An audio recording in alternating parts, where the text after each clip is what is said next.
Can't Say No by Cindy Kirk, narrated by Amy McFadden. Chapter 1. Nyla Driscoll, president of operations for the Colorado Grizzlies football team, had her brother's bright blue eyes. For that reason alone, Brittany Appleton was inclined to like the woman, despite her imposing manner. When Britt had been offered a 30-day trial period for the football team's open social media position, she assumed her path and Nyla's would eventually cross. She hadn't expected that to happen this morning. Nyla rounded the front of her desk to greet Britt. Her silky dark hair, styled in a popular pixie bob, suited her oval face. Model thin, in a dove-gray tailored suit, she looked every inch the top executive. "Miss Appleton, it's a pleasure to meet you." Nyla extended a slender hand. "Please, call me Britt." Britt gave the woman's hand a firm shake. Conscious of Nyla's assessing gaze, Britt kept her expression cool and composed. "I thought it would be nice for us to get acquainted." Nyla gestured with one hand toward a sitting area to the left of her desk. "I hope this trial period won't be particularly onerous." "Not at all." Britt kept a smile on her face as she sat. Though the pittance she'd be paid for a month of work wouldn't even cover her rent, she knew that wasn't Nyla's concern. Britt had agreed to the trial run. If it ended in a permanent job offer, working for peanuts for the next month would be worth it. "I'm eager to show off my social media skills. I believe I have a lot to offer the team. I'm a huge Grizzlies fan." Nyla took the chair across from Britt. "As am I." Which, Britt thought, went without saying, since the Driscoll family owned the franchise. Nyla inclined her head. "Would you like something to drink? Coffee, tea, perhaps some spring water?" "I'm fine. Thank you for offering." Britt resisted the urge to shift in her seat. She wished she knew why she'd been summoned to the executive suites. Had Nyla found out about her relationship with JR? Could that be why she was here? Britt was determined to earn this job on her own merits, not because she and Nyla's brother were involved. Which was why she'd gotten JR to agree to keep their connection on the down low for now. "I was reviewing your application and noticed you listed my brother as a personal reference." Nyla's lips might be curved into a polite smile, but her gaze turned sharp and assessing. "He gave you a glowing recommendation." "JR and I were both in Good Hope, Wisconsin this summer." Britt had promised herself she'd stick as close to the truth as possible. "I was there visiting my sister. When I arrived in Denver, I met his friend Amos." Either Nyla was a fabulous actress, or she didn't know about JR's alter ego, Amos Lee. The Driscoll family was Denver royalty, and JR's alter ego allowed him to have a life in public without being recognized. Nyla arched a questioning brow. "I discovered JR was his friend. I find your brother to be a very charming man. I'm not sure I should pursue that friendship, should I have the opportunity." Britt lobbed the ball gently into Nyla's court and waited. Nyla cleared her throat. "While I can't stop you, I don't believe it would be wise to pursue a relationship with either Amos or JR." Britt kept her gaze fixed on Nyla and slowly nodded. "I want to earn this job because of my talents, not because of connections."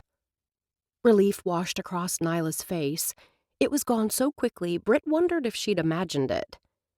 "If it became known that you and my brother are friendly, even if you do a stellar job, many would assume you got the position with the Grizzlies because of that association. If I were you, I'd do everything I could to avoid that kind of speculation." "I want to succeed on my own merits," Britt reiterated. Though Britt hadn't promised to do as Nyla suggested, the woman nodded.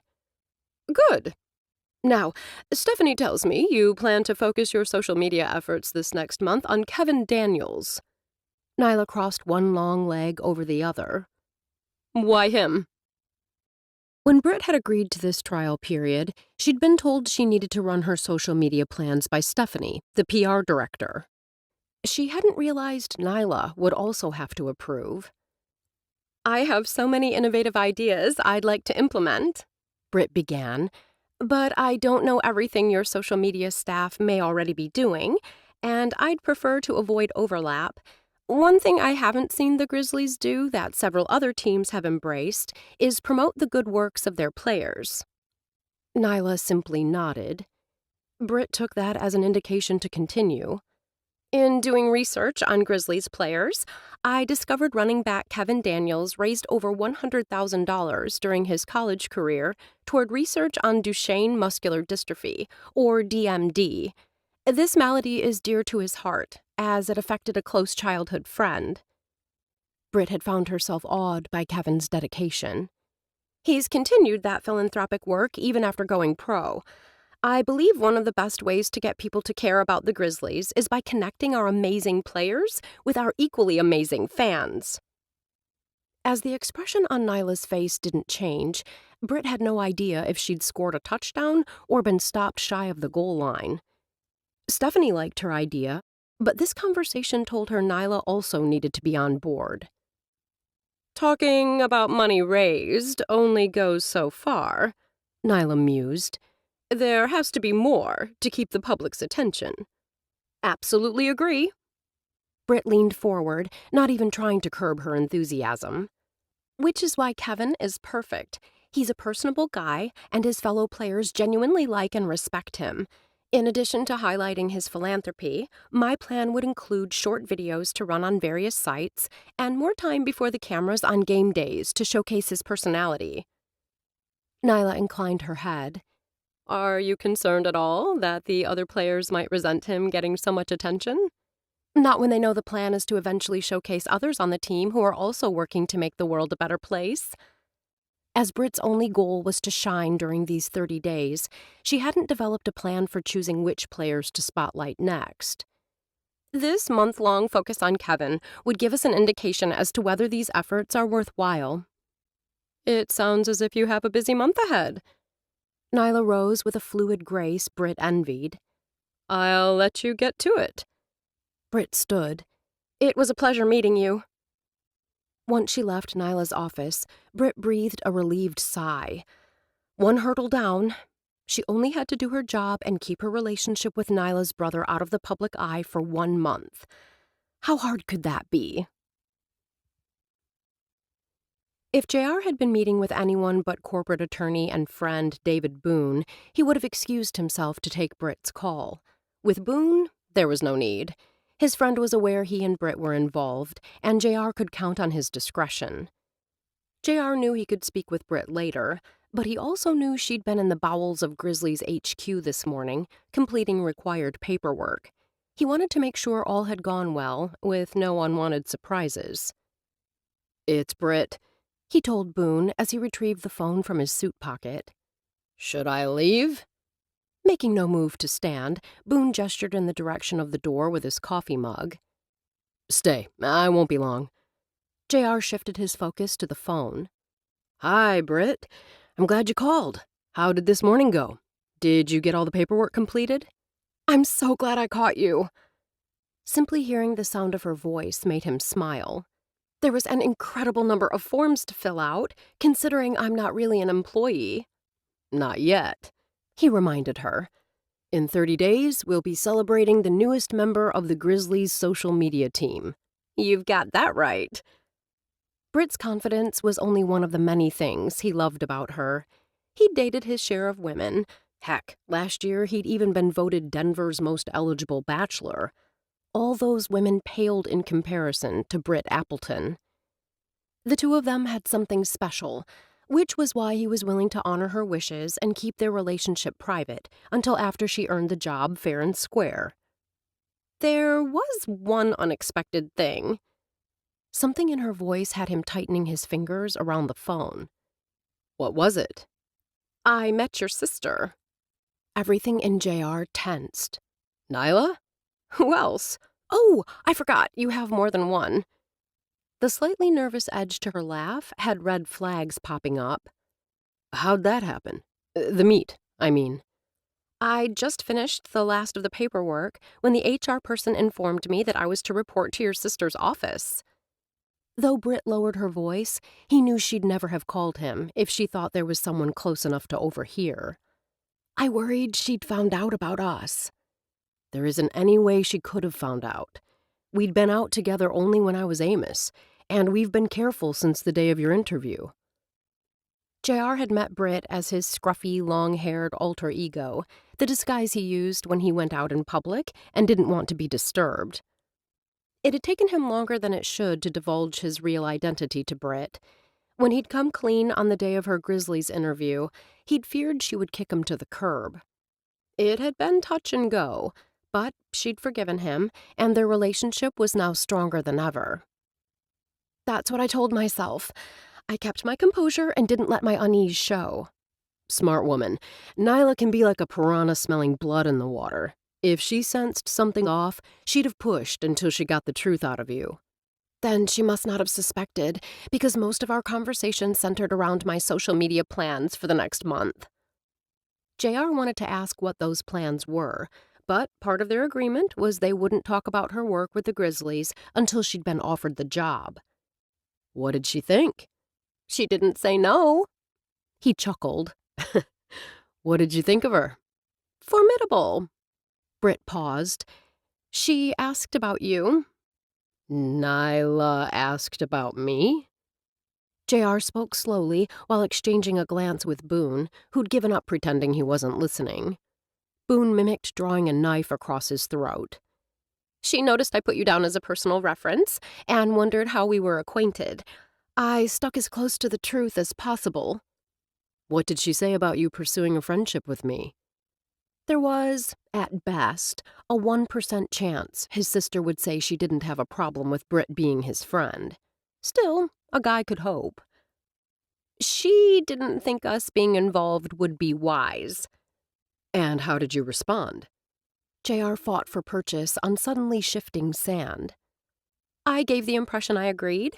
While keeping our distance would be the wisest course, I can't bear the thought of going a whole month without seeing you. JR let out the breath he hadn't realized he was holding. Like I said, we'll be discreet. No one will know we're involved until you're offered a permanent position. While JR wanted everyone to know Britt was his girlfriend, he accepted it was important to her to obtain this job on her own merits. I don't want to wish my life away, but I hope this next month flies by. A hopeful note filled her voice. If you're free, you could come over tonight. I'll cook. I wish I could, but I'm having dinner with my grandparents.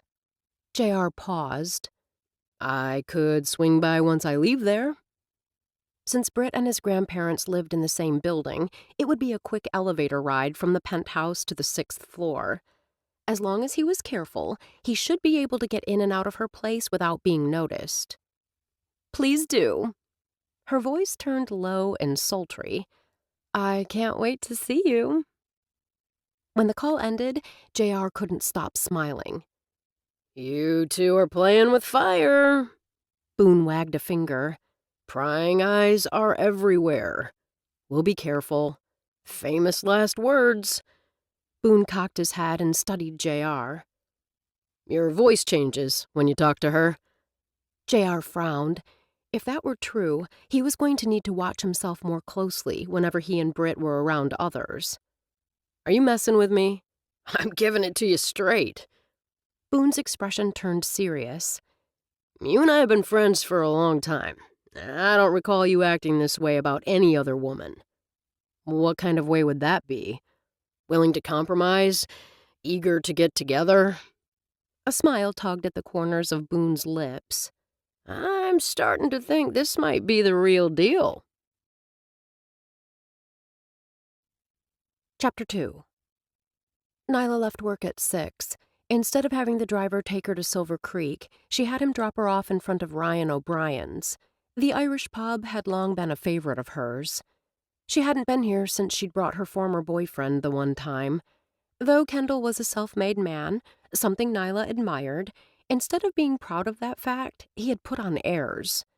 He hadn't appreciated the bar's warm community feel or its working-class clientele. He'd pronounced the place pedestrian, and they'd left after one drink. That arrogance was only one of the many reasons she was glad to be rid of him. As it was a Wednesday and relatively early, the bar held only several regulars. After one quick glance at her options, Nyla moved to a small table by the window. The day was bright and sunny, and she wanted to soak up the warmth. The server, a pretty young woman with red hair, dropped off a basket of bar mix and took her order, returning less than a minute later with a glass of whiskey. As she took a sip, Nyla's thoughts drifted back to her recent trip to Paris. Her time there had gone far differently than planned. The vacation was supposed to have been a last-ditch attempt to save a relationship that had been on the brink of failure for months. When Kendall had used a ridiculous excuse to cancel the night before they were to leave, she'd made it clear to him that whatever they had was over. The last-second cancellation had been the final straw in a series of disappointing behavior. The next morning, she'd boarded a plane to Paris, alone. She hadn't been alone for long. Her lips curved. Then she remembered the complications, and the smile faded. "This is a nice surprise." Nyla's heart skipped a beat as she looked up into the handsome face of Darren Flock. Without waiting for an invitation, Darren dropped into the chair opposite her. Longish, dark blonde hair spilled over his collar. His smile, warm and inviting, had her smiling back. In that moment, Nyla admitted to herself that she'd missed Darren. Her return from Paris might have been only a week ago, but the time they'd spent together in the City of Lights seemed a lifetime away. "I wish we were back in France." Reaching across the table, he took her hand, playing with her fingers. "Spending days and nights together." She'd bumped into Darren while checking into her hotel. She'd been feeling blue about the demise of her relationship with Kendall. Even though she'd known in her heart it was for the best, the fact that he cared so little for her stung. Seeing Darren had been a breath of fresh air. They'd explored the city like college students on their own for the first time, enjoying the palaces, monuments, and churches, and devouring wonderful meals, ranging from amazing crepes to delicious cassoulets. Every night, they would stroll hand in hand along the Seine before returning to the hotel to make love. Long ago, when she and Darren had been teenagers in Silver Creek, they'd forged a friendship and even exchanged a few kisses, despite their family's opposition. Pressures from their parents and being sent to different colleges had squashed the budding romance. It had been different in Paris. They were adults, and their feuding families were an ocean away. Her second night in the city, Darren had moved into her hotel room. He'd remained there until they checked out, a full week later than she originally planned. When Darren's thumb began to caress the palm of her hand, desire surged. Nyla jerked her hand back. "What happened in Paris stays in Paris," she reminded him. Darren expelled an exaggerated breath. It doesn't have to." "It does." Nyla spoke sharply to cover the urge to agree. "You know that as well as I do." His warm brown eyes searched hers. "Let me take you to dinner." His tone turned persuasive. "A meal and conversation. I've missed our conversations." As had she, Nyla admitted to herself. "I can't." She shook her head, even as regret wrapped around her heart and squeezed tight. "It has to be over. You and we can't be involved." "I've missed you, Nye." He gave a little chuckle. "I think about you all the time." "Well, you've ruined cafes au lait for me. I can't order one without thinking of you." Since she'd returned to Denver, mornings had been especially difficult. In Paris, she and Darren had rolled out of bed whenever they felt like it. Pulling on luxurious hotel robes, they'd sat across from each other in the suite, each drinking café au lait from a large bowl while enjoying tartine, bread slathered with butter and jam.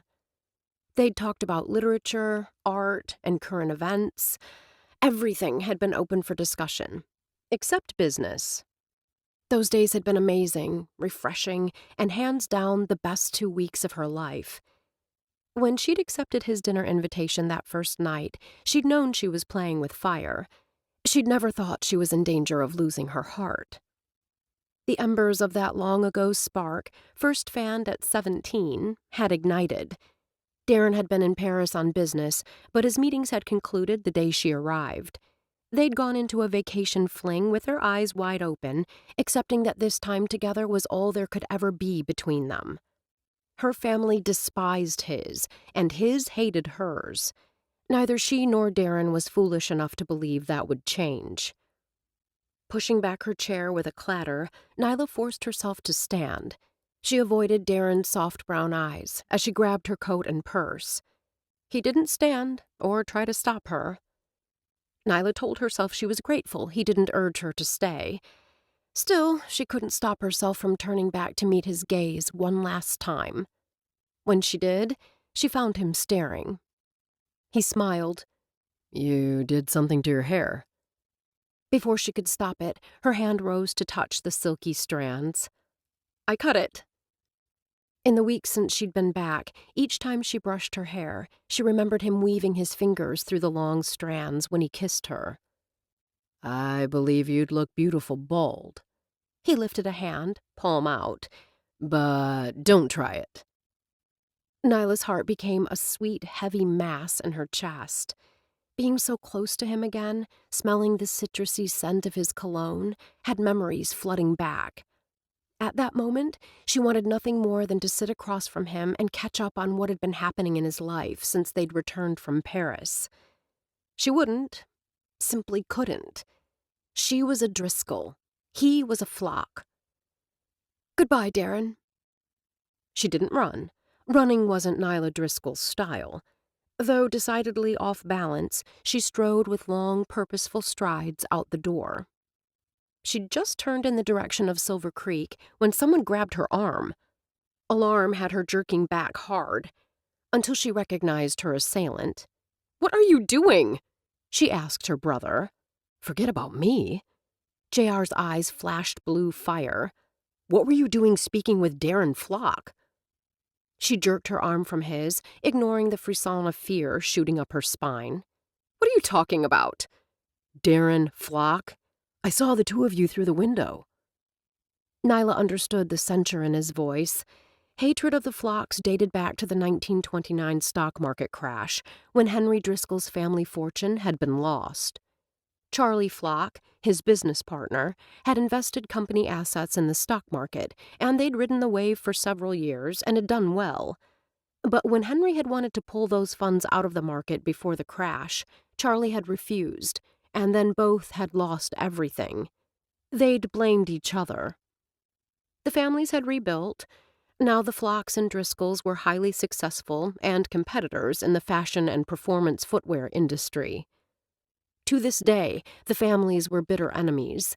As far as Nyla's parents and grandparents were concerned, you never trust a Flock.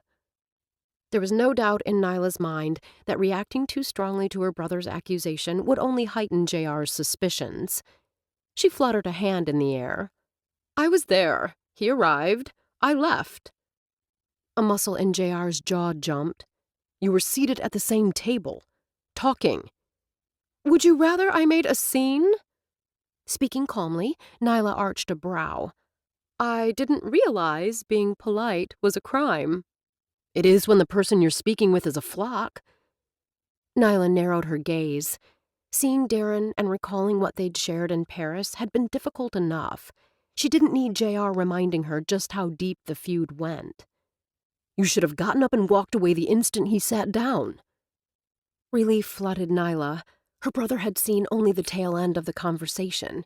He hadn't seen Darren holding her hand. What were you thinking, Nyla? JR was like a dog with a bone, refusing to let go. You know better. It's inappropriate to— Don't you lecture me about inappropriate, Amos. JR's expression stilled. Let's talk for a minute about Brittany Appleton. Name sound familiar? JR scowled and began to walk. What are you getting at? Even in heels, Nyla had no difficulty keeping pace with him. She waited, wanting him to stew a little while longer. What about her? He asked, just as Silver Creek came into view. The recently completed 15-story high-rise in Denver's Golden Triangle was a marvel of glass and silver glitz. Her grandparents occupied the penthouse. Nyla realized with sudden satisfaction that they'd covered the last 2 blocks without her needing to say another word about Darren. Going on the offense had definitely been the right move. "Brittany was in my office today." Nyla kept her tone cool as she slanted a glance at JR.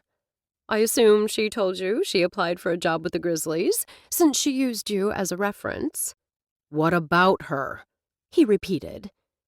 It was interesting, Nyla thought, that her brother didn't confirm nor deny his association with the young woman. Something here, she thought. Nyla just couldn't figure out what it was, which only meant she needed to push a little harder. She was a Driscoll, after all. "She mentioned knowing you and your friend, Amos Lee." "Is that right?" She expected JR to pause outside so they could continue their conversation in private. Instead, when the doors slid open, he stepped inside. The lobby's retail shops and restaurants buzzed with shoppers and those interested in grabbing a meal. As both she and JR were known to the guards, they were able to bypass the security stand in front of the elevator bank leading to the housing units on the upper floors. Instead of choosing the express elevator that went straight to the penthouse level, JR stepped onto one already holding several tenants. Nyla smiled politely at a couple. JR flashed a key card at the reader, giving the elevator access to the top floor. Nyla remained silent until the last resident of the building exited the elevator. "I thought Amos was dead." Nyla followed him down the hall toward the penthouse. Ignoring her, he gave one of the wide double doors to the penthouse a sharp rap. "You promised Mom and Dad you would stop," Nyla reminded him. "I'm not hurting anyone." The door swung open on his words. "I certainly hope none of my grandchildren are hurting anyone." Halcyon Driscoll, the matriarch of the Driscoll clan, shifted her gaze from one grandchild to the other.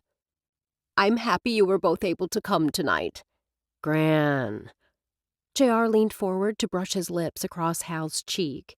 Nyla gave her grandmother a smile, but found herself pulled into a hug. She'd never been a demonstrative person, which was why her easy affection with Darren had come as such a surprise to her. In Paris, she and Darren had never walked without either holding hands or her hand being looped through his arm. Sometimes he'd slung an arm over her shoulders. She didn't understand it. Nyla recalled vividly telling Kendall she found public displays of affection vulgar, which was ironic because the touching between her and Darren had felt anything but vulgar. Her and Darren. As she stepped back from her grandmother's embrace, Nyla told herself she couldn't think of them that way. There was no her and Darren. "I haven't seen you since you got back from Paris." Hal placed a hand on Nyla's arm. Halcyon Driscoll might be a mere slip of a woman, but she had a backbone of steel. Her bright blue eyes behind stylish teal-infused tortoiseshell glasses usually held a smile. When she glanced at her grandson, her smile turned to concern. "What's this about hurting someone?" JR shrugged and headed straight for the sideboard and the decanters of liquor. "I could use a drink." "One of our new interns, Brittany Appleton, told me she knows Amos. That she, in fact, met JR through Amos." Nyla hated feeling like such a child telling tales on a sibling. She told herself that wasn't what she was doing. The family had never approved of her brother's Amos Lee identity. Nyla had also made it clear to her brother that she didn't approve of him pretending to be someone he wasn't. Just the idea of JR meeting women under an assumed identity had her frowning. Granted, he'd assured the family he didn't use the identity to take advantage of women, but the subterfuge still seemed wrong. "Your brother has assured me he won't be going out as Amos anymore." Hal's gaze shifted to where JR stood, a glass of bourbon in his hand. "Isn't that right?"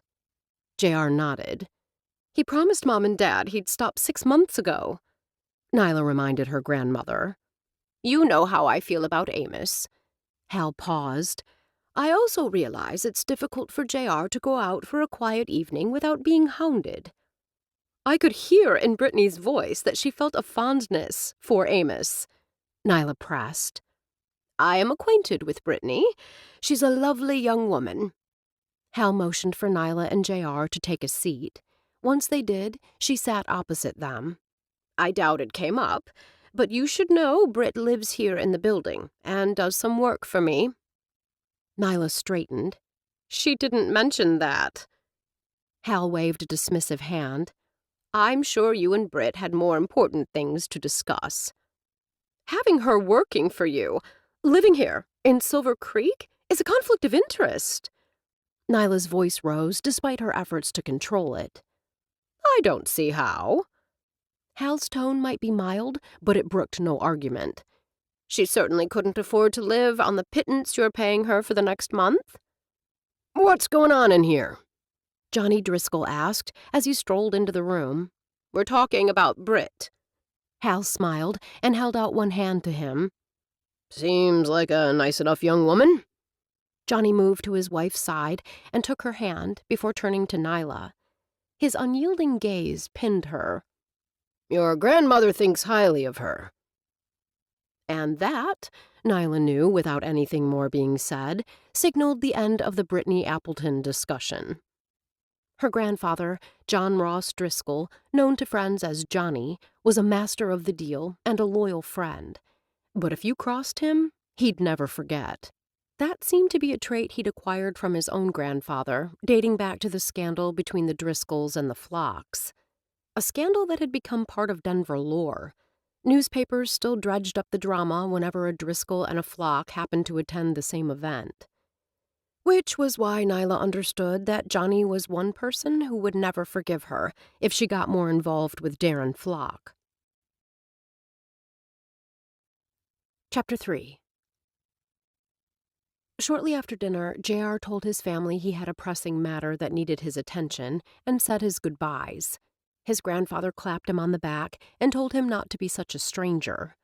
His grandmother and Nyla were busy talking about his sister's recent trip to Paris. The conversation was a continuation of the discussion over dinner. Even then, JR had been struck by the strangeness of it. Later, in Britt's apartment, JR tried to explain why the exchange had struck him as odd. "Nyla has been to Paris numerous times." He took a contemplative sip of wine. "But everything she told Gran she did while she was there was stuff tourists do on their first trip to France." Britt sat beside JR on the futon, her legs curled beneath her. "She ended up going alone, right? I mean, I remember you saying something about her boyfriend bailing at the last minute." "Kendall's a putz. I don't know what she ever saw in the guy." JR's tone mirrored his disgust. "She had to have a better time alone than she would have had with him." JR had kept his feelings for Kendall to himself while the man and Nyla had been together. But JR knew that, like him, the rest of the Driscoll family were glad to see him gone. "Maybe because she was alone, she decided to go the tourist route," Britt suggested. "See the sights through new eyes." "Possibly." JR considered. "I can see her making the best of it. That's her personality. But why extend the trip?" "Maybe." Britt's eyes sparkled with devilment. "She met a sexy Frenchman at the Eiffel Tower and had a torrid affair." "Torrid? Nyla?" JR shook his head. "Not her style." Britt leaned close and walked her fingers up the front of his shirt. "You may not know your sister as well as you think you do." Capturing her hand, he brought her fingers to his mouth for a kiss. "Let's talk about us instead." Britt's gaze met his. "I'm glad you stopped by." He pushed a strand of blonde hair back from her face with gentle fingers. "I wish I could take you out somewhere nice. Heck, I'd even settle for a chess game in the park." She snuggled up against him. "I'm liking this just fine." "Once you get the job," he began, but she closed his lips with her finger. Her smile arrowed straight to his heart. "For now, we have everything we need right here. Food, wine, and, hey, even a chessboard." She gestured with her head toward the board set up on the dinette table. He shot her a wink. "Don't forget the futon that doubles as a bed." She laughed. "How could I have forgotten that necessity?" JR laughed along with her, even as he reached out and pulled her close. He kissed her then, long and slow and sweet. Placing the palm of her hand against his cheek, she smiled. "Wanna play a game of chess, then head to bed?" He kissed her softly on the lips. It's too early to sleep." "I don't think sleep is what either of us wants tonight." Britt planted a kiss at the base of his throat, then gazed up at him through lowered lashes. "After the game of chess or before?" "How about both?" He grinned. "I like a woman who thinks outside the box." Nyla got off the elevator on 6 and started down the hall. She wasn't sure that stopping by Britt's apartment would be a smart move, but the conversation with her grandmother had left her edgy and out of sorts. When her grandfather had made a remark about the flocks over dinner, Nyla's insides had clenched. She told herself that the slur against the flock's veracity wasn't anything she hadn't heard many times before. This time, she'd found it difficult to laugh and had taken a sip of wine instead. The disagreement in 1929 had led to the two families being bitter rivals as they built competing empires. Like the Driscolls, Darren's father and family members couldn't seem to let go of the past. In her heart, though, Nyla believed Darren was an honorable man. Would her family even consider the possibility? Unlikely. They'd already painted Darren with the same wide brush as all the other flocks. The knowledge had her insides churning. Shoving the thoughts aside, Nyla halted outside Britt's unit. Finding out that Britt lived in Silver Creek and worked for her grandmother had been a slap in the face. While Hal made a good point about Britt not being able to live on what the Grizzlies were paying her during this trial period, and that was something Nyla intended to look at more closely, she believed Britt should have made her aware of the connection. June Parker, another young woman befriended by her grandmother, had ended up taking advantage of Hal. Was that what Britt was doing? Cozying up to Hal? Maybe even cozying up to JR? Nyla pressed her lips together. Well, she planned to let Britt know she'd be keeping an eye on her. She raised her hand to knock, but the sound of laughter, both male and female, from inside the unit, along with the buzz from her phone, had Nyla dropping her hand. Stepping back, she pulled the phone from her bag and glanced at the text from Darren. "My heart smiles whenever I think of you in Paris. D." Her lips curved. The tightness that had gripped her chest only moments before eased. Nyla knew she shouldn't reply, but her fingers were already flying across the keys. "I wish I could be in your arms right now. N." The second she hit send, regret surged. If they were going to communicate this way, she needed to choose her words carefully. If they were going to communicate this way? What was she thinking? All communication needed to cease. No more, she told herself. But when her phone dinged again and she saw the heart, she had to smile. Instead of knocking on Britt's door, Nyla strolled to the elevator bank, pushed the down button, and focused on business. While Nyla didn't approve of Britt working for her grandmother, she would let it play out. At the end of the month, she'd review Britt's work and then decide the best course of action. JR left Britt's apartment before dawn the next morning. He'd have stayed longer, but the 6th floor was filled with young professionals who started their workdays early.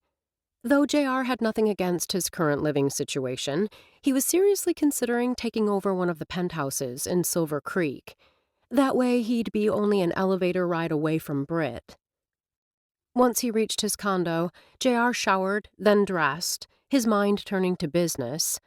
Several weeks earlier, JR had met with William DeVell, COO of Lexico, a technology company that predicted human behavior. JR strongly believed Velocity needed to acquire Lexico. Owning the company would allow Velocity, the Driscoll business he oversaw, to improve how it targeted customers directly. As Velocity specialized in the design, development, and manufacturing of athletic footwear, knowing its customers' wants and needs was paramount. Lexico's data would help Velocity offer better products and services. Last week, he'd heard rumblings that the Flocks were also interested in acquiring Lexico. Thanks to the non-disclosure agreement he'd negotiated with Lexico's COO and attorneys, JR knew Velocity's interest in the company wouldn't be revealed. Best of all, there were still 14 days left of the original 30-day agreement to close the deal. Seeing Darren cozying up to his sister made JR wonder about the man's agenda. Had he been watching Nyla, waiting for just the right moment to approach her? For what purpose? Nyla's primary focus was, and always had been, the Grizzlies. She, of course, had basic knowledge of Velocity operations, just as he did of team operations. Darren sniffing around made him wonder if the NDA had been broken. Could Darren believe Nyla possessed information about the Lexico deal? Any other time, JR wouldn't have worried, but this acquisition was too important, both to him and to Velocity. Instead of heading straight to his office, JR swung by the building housing the Grizzlies' operations. Riding the elevator to Nyla's floor, he considered how best to approach her. It had struck him when reviewing yesterday's conversation that she'd deftly shifted the focus off of her encounter with Darren and onto him, or, rather, onto Amos and Britt. Had that been deliberate? Or had the opportunity to needle him simply presented itself, and she'd jumped on it? Regardless, he needed to warn her to make a special effort to steer clear of Darren Flock. Nyla hadn't heard from Darren since the text last night, but she had a feeling he would reach out again. And soon.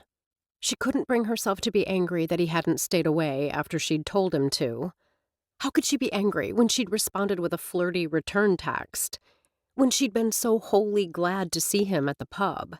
Even now, instead of focusing on the report the team's general manager had turned in that morning, she found herself thinking of Darren and wondering if there was any way she could see him again. Not in Denver, but maybe... "I'll take these in and announce myself." Through the partially open wood door, Nyla heard JR's deep voice. She closed her eyes for a second. She wasn't in the mood to see her brother this morning. The door flew open. Nyla rose. "Did you forget how to knock?" "Good morning."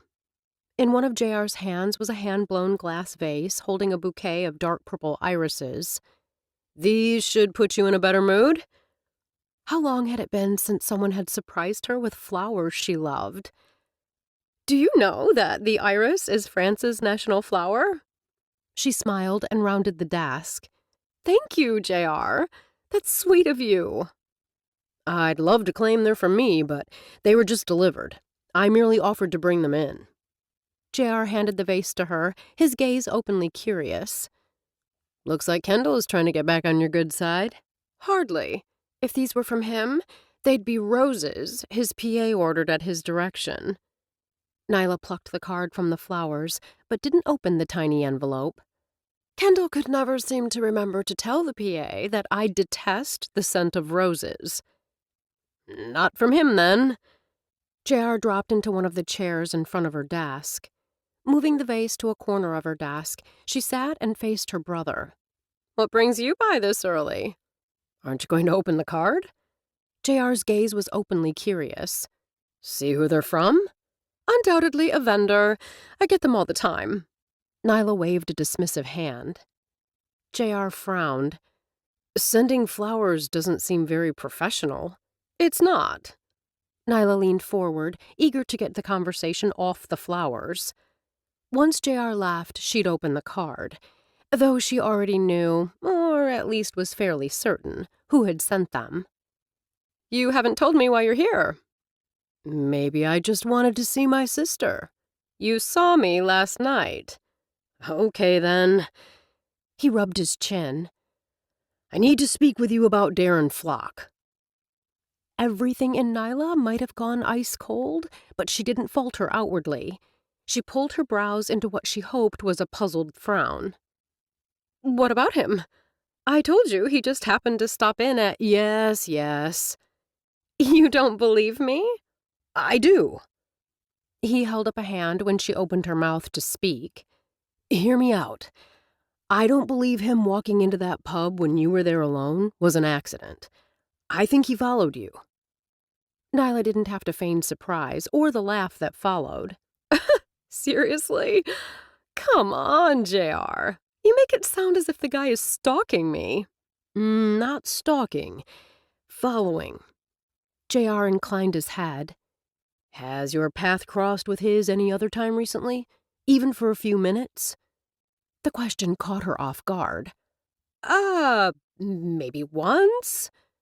And that encounter lasted 2 weeks, she thought with a smile. JR blew out a breath, rose, and began to pace the spacious office. That confirms my suspicions. That it's deliberate? Her voice mirrored her disbelief. For goodness sake, JR, it's 2 times in the past month. Remember Tenley Jeffers? Nyla's smile faded. The young woman had been a thorn in her brother's side several summers ago. His problem started when she'd made a bet with her friends that she could bag a billionaire. The woman who made it her mission to run into you time and time again. Exactly. JR's steady gaze met hers. Those were no random meets, even though that's how they first appeared. Each was carefully calculated. I'm concerned Darren bumping into you is just as calculated. Tenley did it to catch your eye. What would be Darren's purpose? Flock Inc. is as interested in predictive analytics for business as we are. Word is, they've set their sights on Lexico. Nyla frowned. I thought you'd finalized that deal. We're still negotiating. JR didn't go into detail, and Nyla didn't ask. Which is where Darren Flock comes in. Nyla inclined her head and waited for him to lay it out. William DeVell, the COO of Lexico, and I have kept our talks out of the press. We have a non-disclosure agreement and a goal of finalizing our negotiations and signing a contract in the next 2 weeks. A muscle in JR's jaw jumped. I don't want the Flocks to get in the middle and screw it up. When she'd been a little girl, Nyla had loved puzzles that required you to connect the dots before the picture would come into focus. She didn't have any trouble connecting these dots. You think Darren might be, let's say, following, not stalking me, in order to what? Nyla brought a finger to her lips, her tone now serious. Engage you in conversation? Perhaps get you to confirm we're in negotiations with Lexico, and get a few details on what's keeping them from signing with us. Give me a little credit. Nyla shook her head. I don't talk Driscoll business with anyone outside the family. She nearly added, especially not with a Flock. But she couldn't, not without feeling she was betraying Darren and what they'd shared. I know that. JR raked a hand through his hair. Believe me, I'm not accusing you of anything. I simply wanted you to be aware. If you run into Darren again, don't engage. Then let me know. Nyla glanced at the time. Thank you for the warning, JR. I've got a meeting in 15 that I need to prep for. Of course. JR moved to her side and surprised her by placing a hand on her arm as he looked into her eyes. Be careful. Flocks can be devious. I appreciate you stopping by. She walked with him to her office door, breathing a sigh of relief when the door closed behind him. She hadn't lied. She did have a meeting with the head coach of the Grizzlies in 15 minutes. Taking the seat that JR had just vacated, Nyla reached into her suit pocket and slipped out the tiny envelope she'd stashed there. Have a beautiful day. I'll have one just thinking of you. D. Nyla fingered the card and smiled. She thought of JR's warning, and her smile faded. She and Darren hadn't discussed business when they were together, except in the most general of terms. Though she didn't believe for 1 second that Darren was up to anything subversive, she would be careful about what she said in his presence. In the meantime, she pulled out her phone.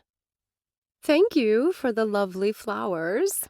They remind me of Paris. And you. N. Chapter 4. Britt spent the next 7 days watching practices and following Kevin from the weight room to various team meetings and then to practice. She posted videos and pictures of him and his friends, giving the public and his fans little snapshots of his day-to-day life.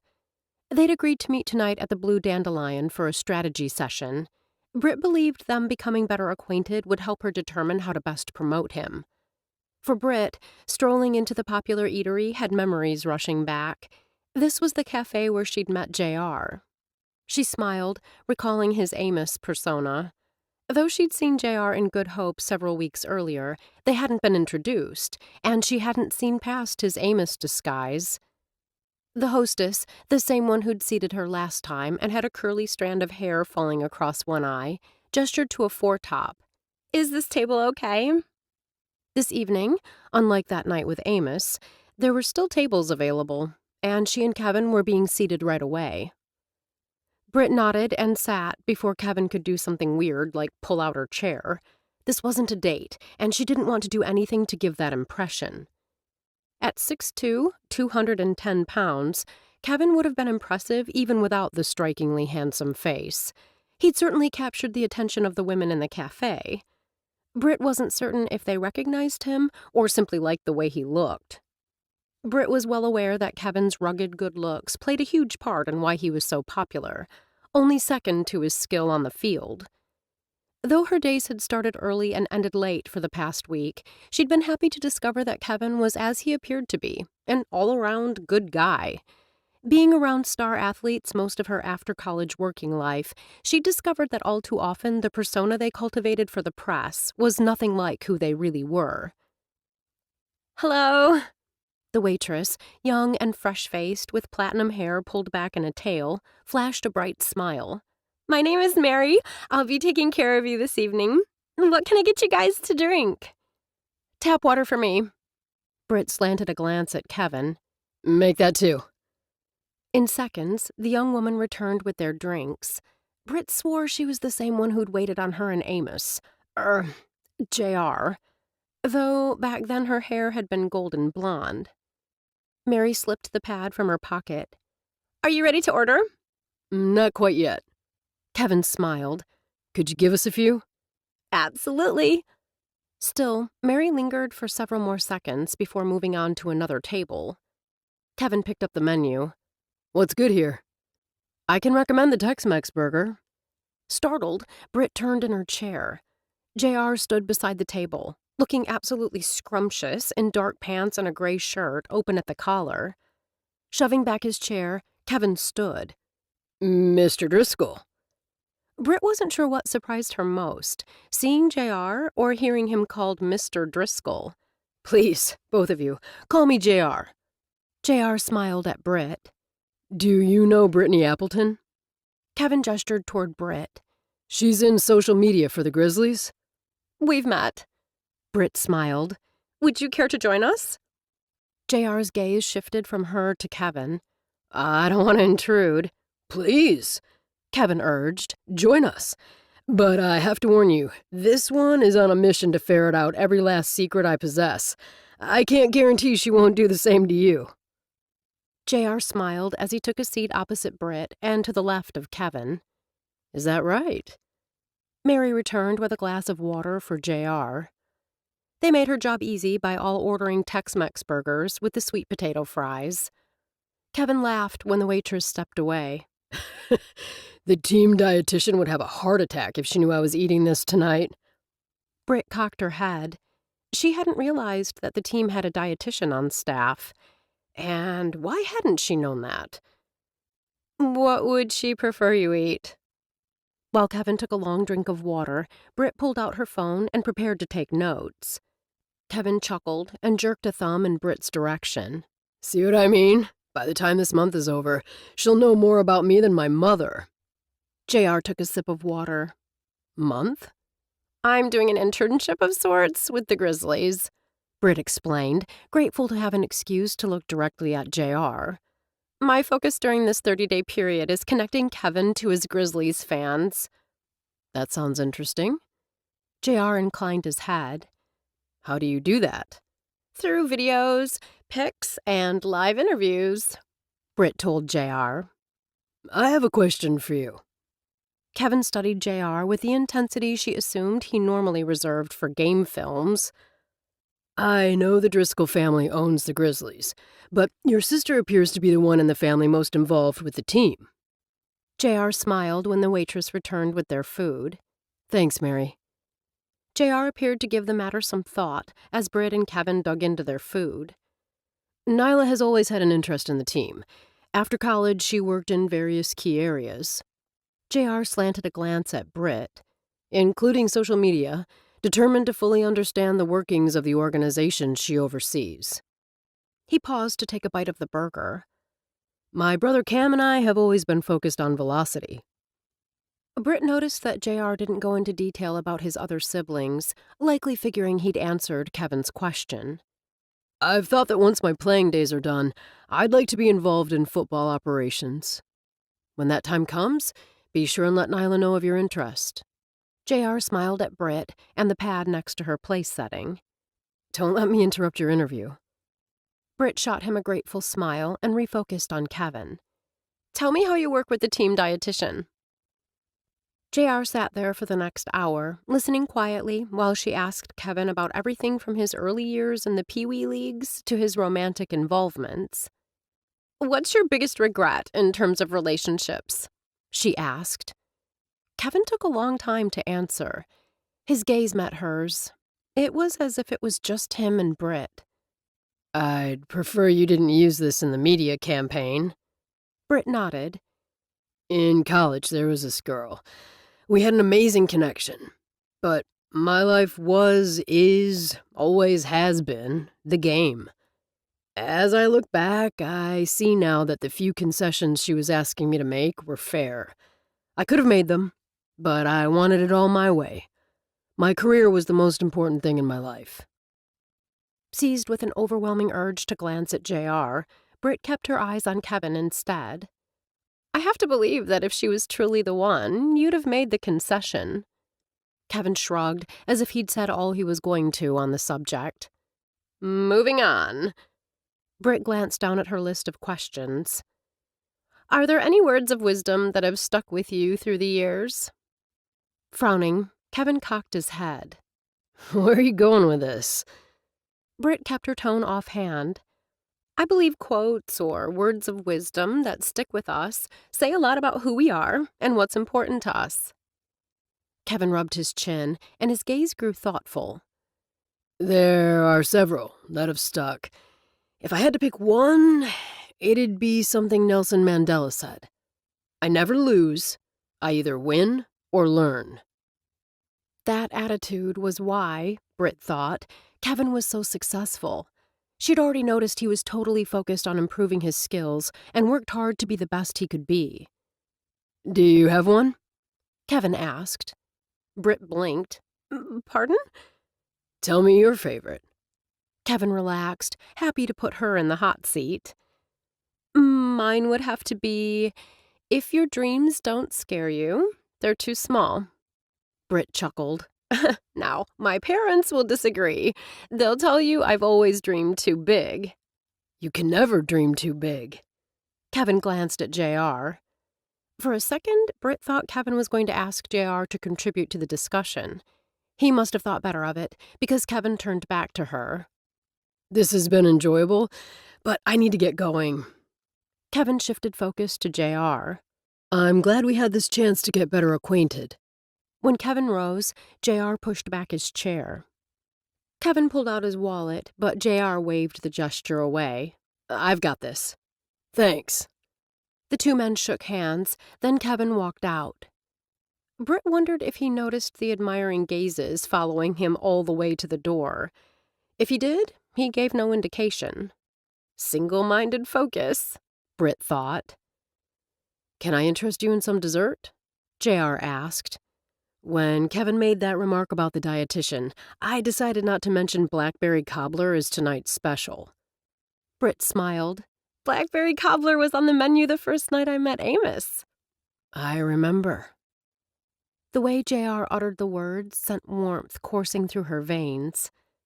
I'd love to have some, but... Britt glanced around the cafe, noticing the curious glances. Why don't we get the cobbler to go? JR tossed some bills on the table, enough to cover the tab and a healthy tip. I assume you have coffee at your place? At his raised brow, she grinned. You know me so well. JR hadn't believed his luck when he'd walked into the Blue Dandelion and seen Britt. His luck had continued when Kevin asked him to join them. He and Britt might not be able to go out in public together, but nothing said he couldn't share a meal with one of the team's star players. The fact that Britt was there, well, that was an extra bonus. Once Mary brought out the cobbler, JR stepped outside with Britt. With the white sack in hand, he fell into step beside her on the sidewalk. The light from the lampposts made her hair look like spun gold. Britt slanted a sideways glance at him. I thought for a second back there that Kevin was going to ask you for your favorite quote.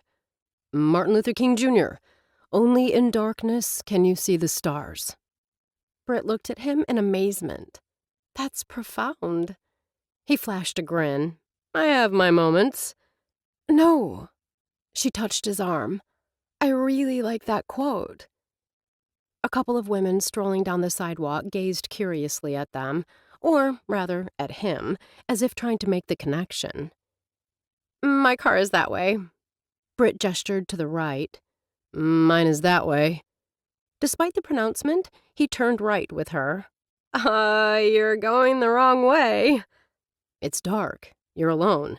I'll see you safely to your car. Thank you. Touched by his concern, she rose up on tiptoes and brushed his cheek with her lips. The flash from a camera caught them both off guard. Explain this to me. Nyla shoved the iPad across the desktop. On Monday morning, Britt had received a summons to Nyla's office. Britt had been meeting with Stephanie at the time, finalizing plans for tonight's game, but left immediately for the executive suites.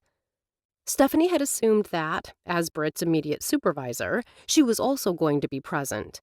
But once they reached the outer offices, Nyla's PA had informed Stephanie that the meeting would be a private one. Now Britt sat in the visitor's chair, gazing down at the picture. It was her, with her cherry-red lips pressed against JR's cheek. Hardly salacious. Nyla's lips formed a thin, hard line. Did you read the copy? The story must have gone online this morning, because if it had been posted yesterday, she'd have seen it. She'd been in strategy meetings with Stephanie all morning. What was pleasing Britt most about this internship was how Stephanie had gotten on board. Today they'd brainstormed other ways to promote Kevin and reviewed everything planned for tonight's game. Britt scanned the article. Everything inside her turned to ice. Somehow, this reporter, and she used that term loosely, had dug up details of her relationship with Mars Dupree, son of the owner of the Philadelphia Silverhawks. She lifted her gaze, waved a dismissive hand. Standard tabloid stuff? Nyla's gaze never wavered. It says you were involved with Mars Dupree while you worked for the Silverhawks organization. For a second, Britt considered telling Nyla that who she dated, or had dated, in the past was none of her business. She quelled the knee-jerk reaction. Mars and I dated for several months when I lived in Philly. He wasn't involved in team operations or with the team in any capacity. Nyla steepled her fingers beneath her chin. Your relationship ended before or after you left the team? Before? Britt kept her voice even. If you've done your research, which I assume you have, you'll notice I never mentioned anything about him on social media. Not when we were dating, and not after the relationship ended. Nyla leaned back in her desk chair. You came to a new town, and quickly became involved with my grandmother and brother. Unlike the other instance when Britt had been in her office, this time Nyla kept the position of power behind her desk. It was clear, even before the woman uttered a single word, that Britt was being called on the carpet. Britt wanted to say she and JR were just friends, but couldn't bring herself to voice the lie. The silence in the office stretched and extended. What did Nyla expect her to say? She knew that Britt worked for her grandmother and lived in Silver Creek because of Hal's largesse. "Tell me about this picture." Nyla tapped the edge of the iPad. This, at least, was easy. "Saturday night after the team meeting, Kevin and I arranged to get together at the Blue Dandelion for dinner and to discuss future promotion efforts." Surreptitiously, Britt wiped suddenly sweaty palms against her skirt. "Your brother stopped by our table. You knew he was coming."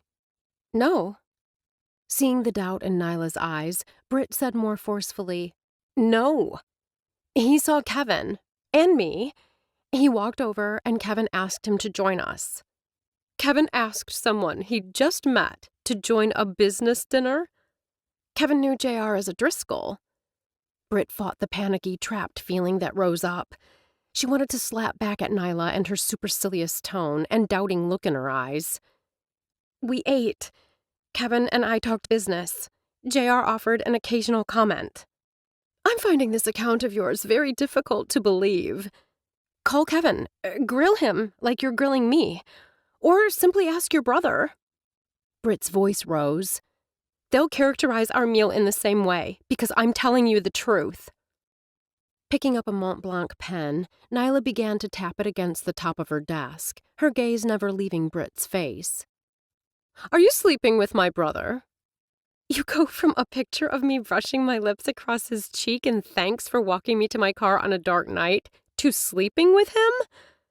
This time Britt didn't even try to modulate her voice. "Are you sleeping with my brother?" Nyla repeated the question. "What if I am?" Britt snapped out the words. "What does it matter?" "You appear to think it matters. You lied to me." "I never lied," Britt interrupted. "You artfully dodged my questions and misrepresented the situation. It's the same thing." It wasn't the same, not at all, Britt thought. But from the look in Nyla's eyes, arguing would get her nowhere. "I wanted to be considered for this job on my own merits," Britt told Nyla. "I wanted everyone to know I was chosen for my skills, and not because I was involved with JR." "You actually thought you could avoid talk by keeping your distance for 30 days. Then what? You'd go out and pick up where you left off?" Nyla shook her head. "The only way people will believe you earned this position is if you cut all ties with him." Britt clenched her hands in her lap as her pulse quickened. "I can't walk away from JR. I love him." For a second, Britt swore she saw a flicker of understanding in Nyla's eyes. Then it was gone. "The internship is over." "Over?" Britt couldn't have heard that right. "Because of a picture?" "Because of dishonesty," Nyla snapped. "I won't have someone working here who lies to me." Britt slowly rose to her feet. Nyla stood. "Security will escort you out of the building. I will notify Stephanie and Kevin that you no longer work for the Grizzlies." Being fired, was there any other way to put it, was a new experience for Britt. When her position with the Silverhawks had been eliminated due to budget cuts, they'd assured her they'd have kept her if they could, but they had a policy of last one hired, first one to go, and she had been the last one hired. This was different. Despite her outstanding performance, despite the long hours she'd already put in, despite not doing anything wrong, she'd been fired. Turning off her phone, Britt began to walk. She ended up at the park where she and JR had once played chess. She hoped the good memories here would settle her. Perhaps she should be angry at Nyla. Instead, she found herself feeling sorry for her. Sure, Britt had made some mistakes. In hindsight, she wouldn't have gotten involved with Mars. Not because she worked for the Silverhawks, but because of him. She thought of the Mandela quote Kevin had mentioned, "I never lose. I either win or learn." Being with Mars had taught her what she wanted and didn't want in a man. She'd learned. This latest drama? Well, she'd have to put it in the learning category, because right now, no matter how she tried to spin it, she couldn't see it as a win. Chapter 5. No, I haven't reached her. She's not answering her phone. JR raked a hand through his hair as he paced his office. His grandmother was on speaker, concern in her voice. The second you hear from Britt, let me know. Yes, I'll do the same. He shoved the phone back into his pocket as Boone paused in the doorway. JR continued to pace. There was no way he could sit, not when he didn't know where Britt was or if she was okay. Boone's gaze turned sharp and assessing. What's going on? JR dropped into the chair, then pushed to his feet, too agitated to sit. Nyla fired Britt. Boone's eyes widened. You're kidding. Do I look like I'm kidding? JR spoke between clenched teeth. His friend studied his face. I thought Britt was doing a good job. I've seen a lot of positive press on Kevin recently. Britt was doing a stellar job. She was fired because of this. JR opened his tablet to the article and photo and shoved it at Boone. I saw it earlier. It's a good picture of the two of you. Boone narrowed his gaze. Could have used a better filter. Did you read the article? From one team owner's son to another. Tabloid stuff. Boone shrugged. She dated that guy. Now she's dating you. Big deal. Exactly right. Whoever Britt dated in the past, or whoever I dated, isn't relevant. That stuff is between her and me. It certainly shouldn't affect her position with the Grizzlies. Boone leaned back in the chair he'd confiscated. He appeared completely relaxed, but JR knew him too well. Nyla gave her the boot. JR clenched his jaw tight and gave a curt nod. It was a good thing his sister had texted him the news, rather than telling him face to face. Nyla was the last person he wanted to see. That she did this without consulting him felt like a betrayal. The buzz of his phone had him snatching it up. JR's breath came out in a whoosh when he saw Britt's name on the screen. Britt! I've been trying to reach you. Where are you? I'm sorry, I turned my phone off. She paused for a long moment. I suppose you heard the news? I did, and I'm sorry that... Are you free for lunch? JR blinked. Sure. I can pick you up. No need. I'm at the park where we played chess. The food trucks are here, so we've got lots of choices. She cleared her throat. The place has such positive energy. That's what I need right now. He got the message. She didn't need his anger. She needed his comfort, his support, and his positivity. Love for her coursed through him, strong and true. They would get through this together. I'll be there in 15 minutes. I'll be waiting by where we set up the chessboard. She paused. Look, I know you're busy, so if this doesn't work... I'm never too busy for you. See you soon. JR dropped the phone into his pocket before stepping out of his office to tell his PA to cancel all his meetings today. Elvira Sweet, who'd been his father's PA for decades and was now JR's, kept her expression under tight control. One quick clarification. Do you also want your meeting with Mr. Devell canceled? JR experienced a momentary pang of regret. Sweet knew that meeting hadn't been easy to schedule, more on Devell's end than on his. JR had been willing to make whatever concessions necessary in terms of his schedule to get this deal finalized. Tell him I'm sorry to cancel at the last minute, but something unexpected came up. See what you can do to find another time. Sweet nodded. Yes, sir. Boone, who'd ambled to the doorway, followed him to the elevator bank. He clapped a hand on JR's back. Look on the bright side. JR cocked his head. What bright side? His friend grinned.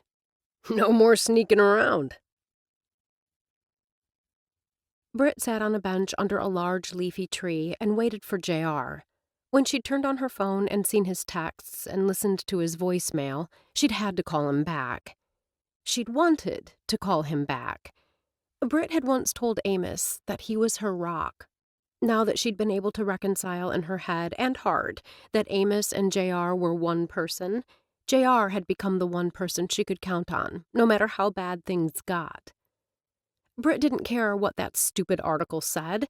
She wasn't using JR. She'd fallen in love with Amos before she'd even known who he really was. Britt. She looked up, and there he was, worry blanketing his face, concern clouding those incredible blue eyes. Rising, she stepped into his arms, and her tension released when he wrapped them around her. "I'm so glad to see you," she whispered against his shirt front, inhaling the clean, fresh scent of him, along with the faintest hint of Tom Ford cologne. He was so familiar and so dear.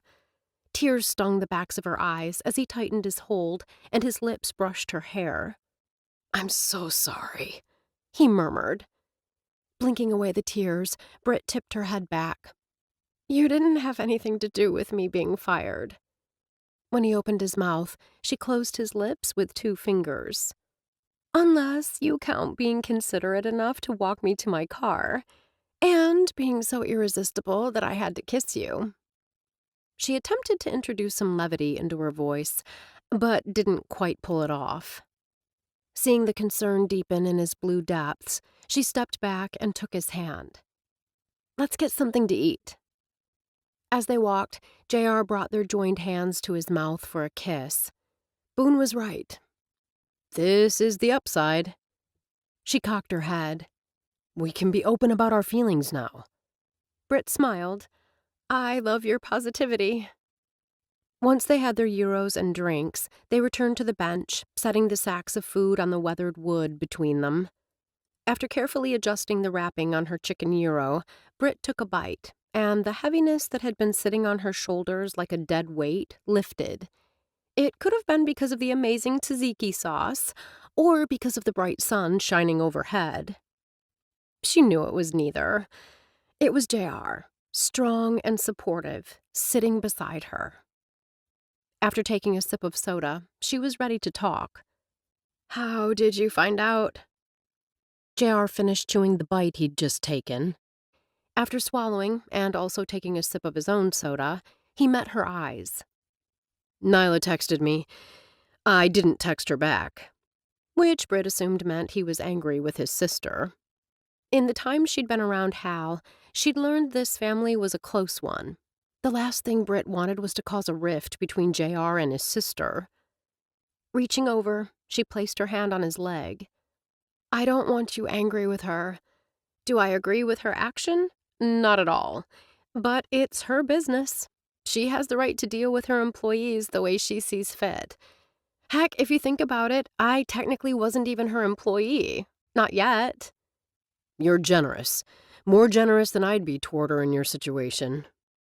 His calm voice might have fooled someone who didn't know him well. Britt heard the edge. "I'm here with you on a lovely day.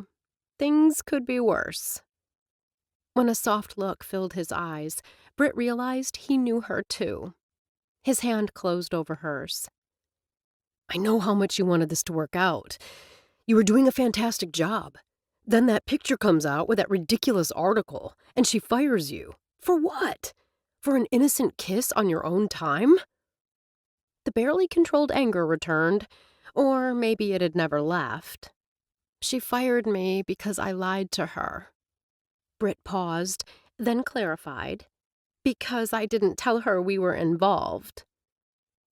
Some men might have read the article and been angry with her. Britt couldn't recall saying much, if anything, to JR about Mars. Then again, they'd never discussed his past relationships, except in the most general of terms.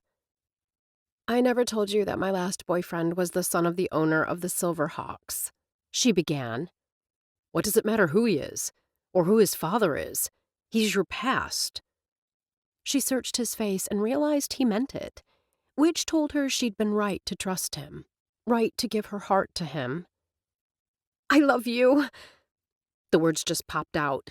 She'd wanted to say them to him for a while now, but had wanted the timing to be perfect. So much for that, she thought. "I love you too." Cupping her face in his palms, he kissed her gently on the lips. Then he rested his forehead against hers. "So very much." The warmth that rushed through her washed away the last of the cold that had invaded her body when Nyla had dismissed her this morning. She'd wanted the job with every fiber of her being. "But I can do without the job," she told him, her tone earnest. "I can't do without you." Moving the food and bags to the side, he slid closer and wrapped his arms around her, kissed her softly. Britt didn't care that there might be another photographer or reporter lurking behind a tree. She would get through this dark period because she had JR. Perhaps that was the lesson to be learned from all this, that what mattered most was them. Everything else was simply noise. Nyla expected to receive a summons to her grandmother's penthouse, but it didn't come. By now, Gran had to have heard of Britt's dismissal. The only thing Nyla could figure was she wanted to hold off on the discussion until after the Grizzlies game this evening. The family, along with invited guests, would spend the evening eating, drinking, and socializing in the luxury skybox high up in Grizzlies Stadium. Oh, and watching the game, of course. Normally, Nyla looked forward to these game day pleasantries. If JR showed up, she had a feeling the time would be anything but pleasant. Her parents were still in Italy, and Nyla's other siblings were out of town, or, in the case of Cameron, out of the country. Hal and Johnny would be there. Nyla wished she could share the game day experience with Darren. That would certainly make the hour or two prior to kickoff go more quickly.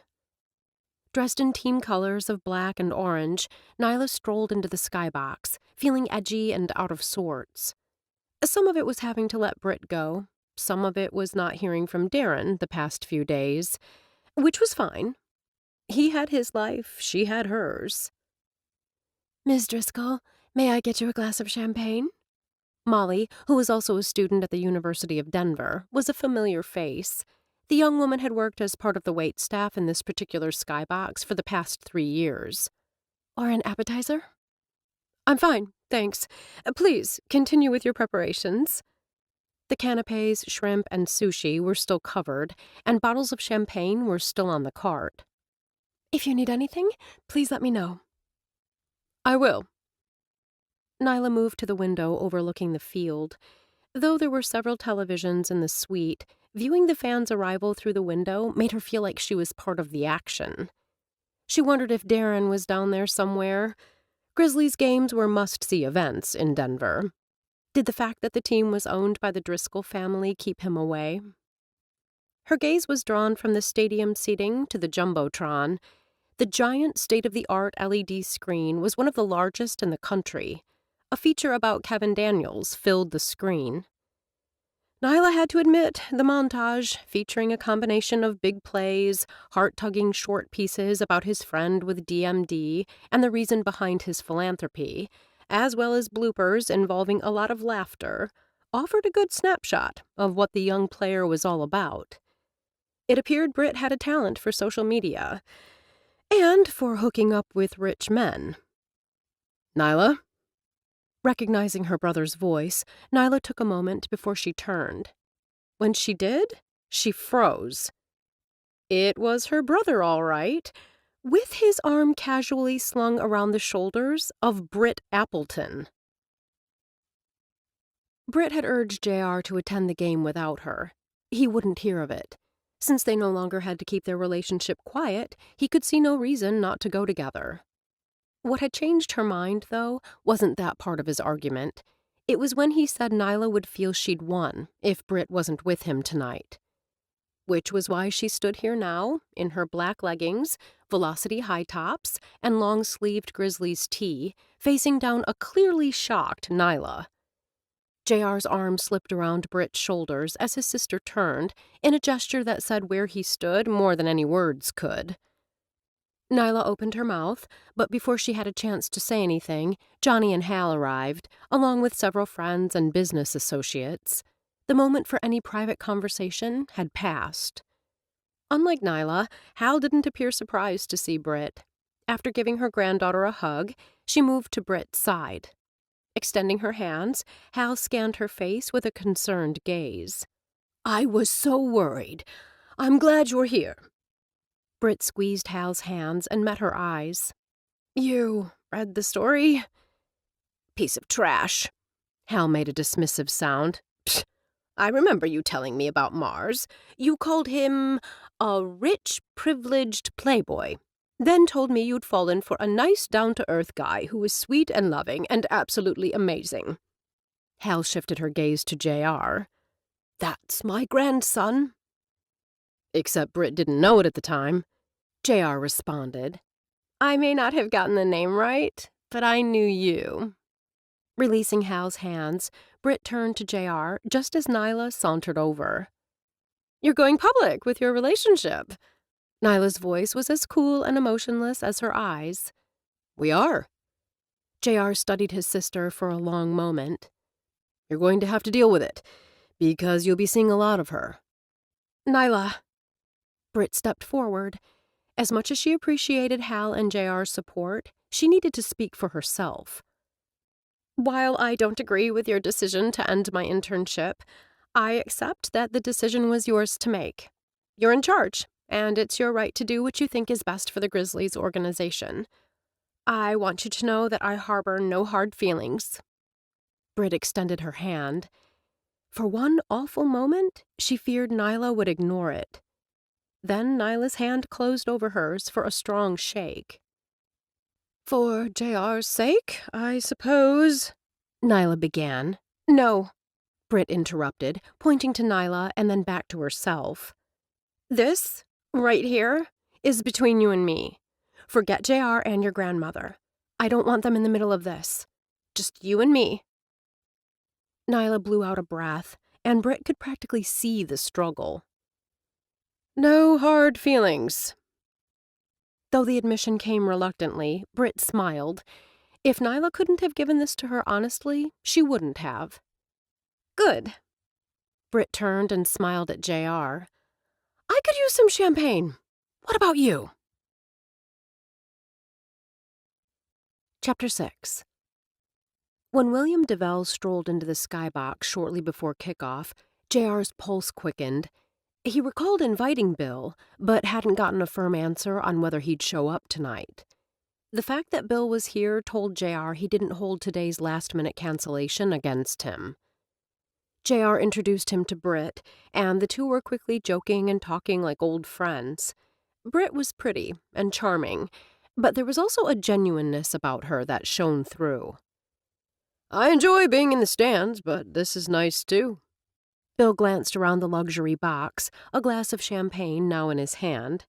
Even in the stands, depending on your seat, you find yourself watching the Jumbotron to get the best views of the plays, which kind of defeats the purpose of being close to the field. It's interesting you say that. Britt took a sip of champagne, then gestured with the glass toward the large screen, visible through the skybox windows. Some industry analysts believe that Jumbotrons are one of the main ways to protect the value of the in-stadium experience. Bill inclined his head. How so? With home entertainment systems being more affordable, fans might be tempted to stay at home, where food is only a few steps away, there are no parking worries, and you don't have to wait in line for the bathroom. How do Jumbotrons fit into this equation? Bill, JR noted, wasn't merely making polite conversation. He was truly interested in what Britt had to say.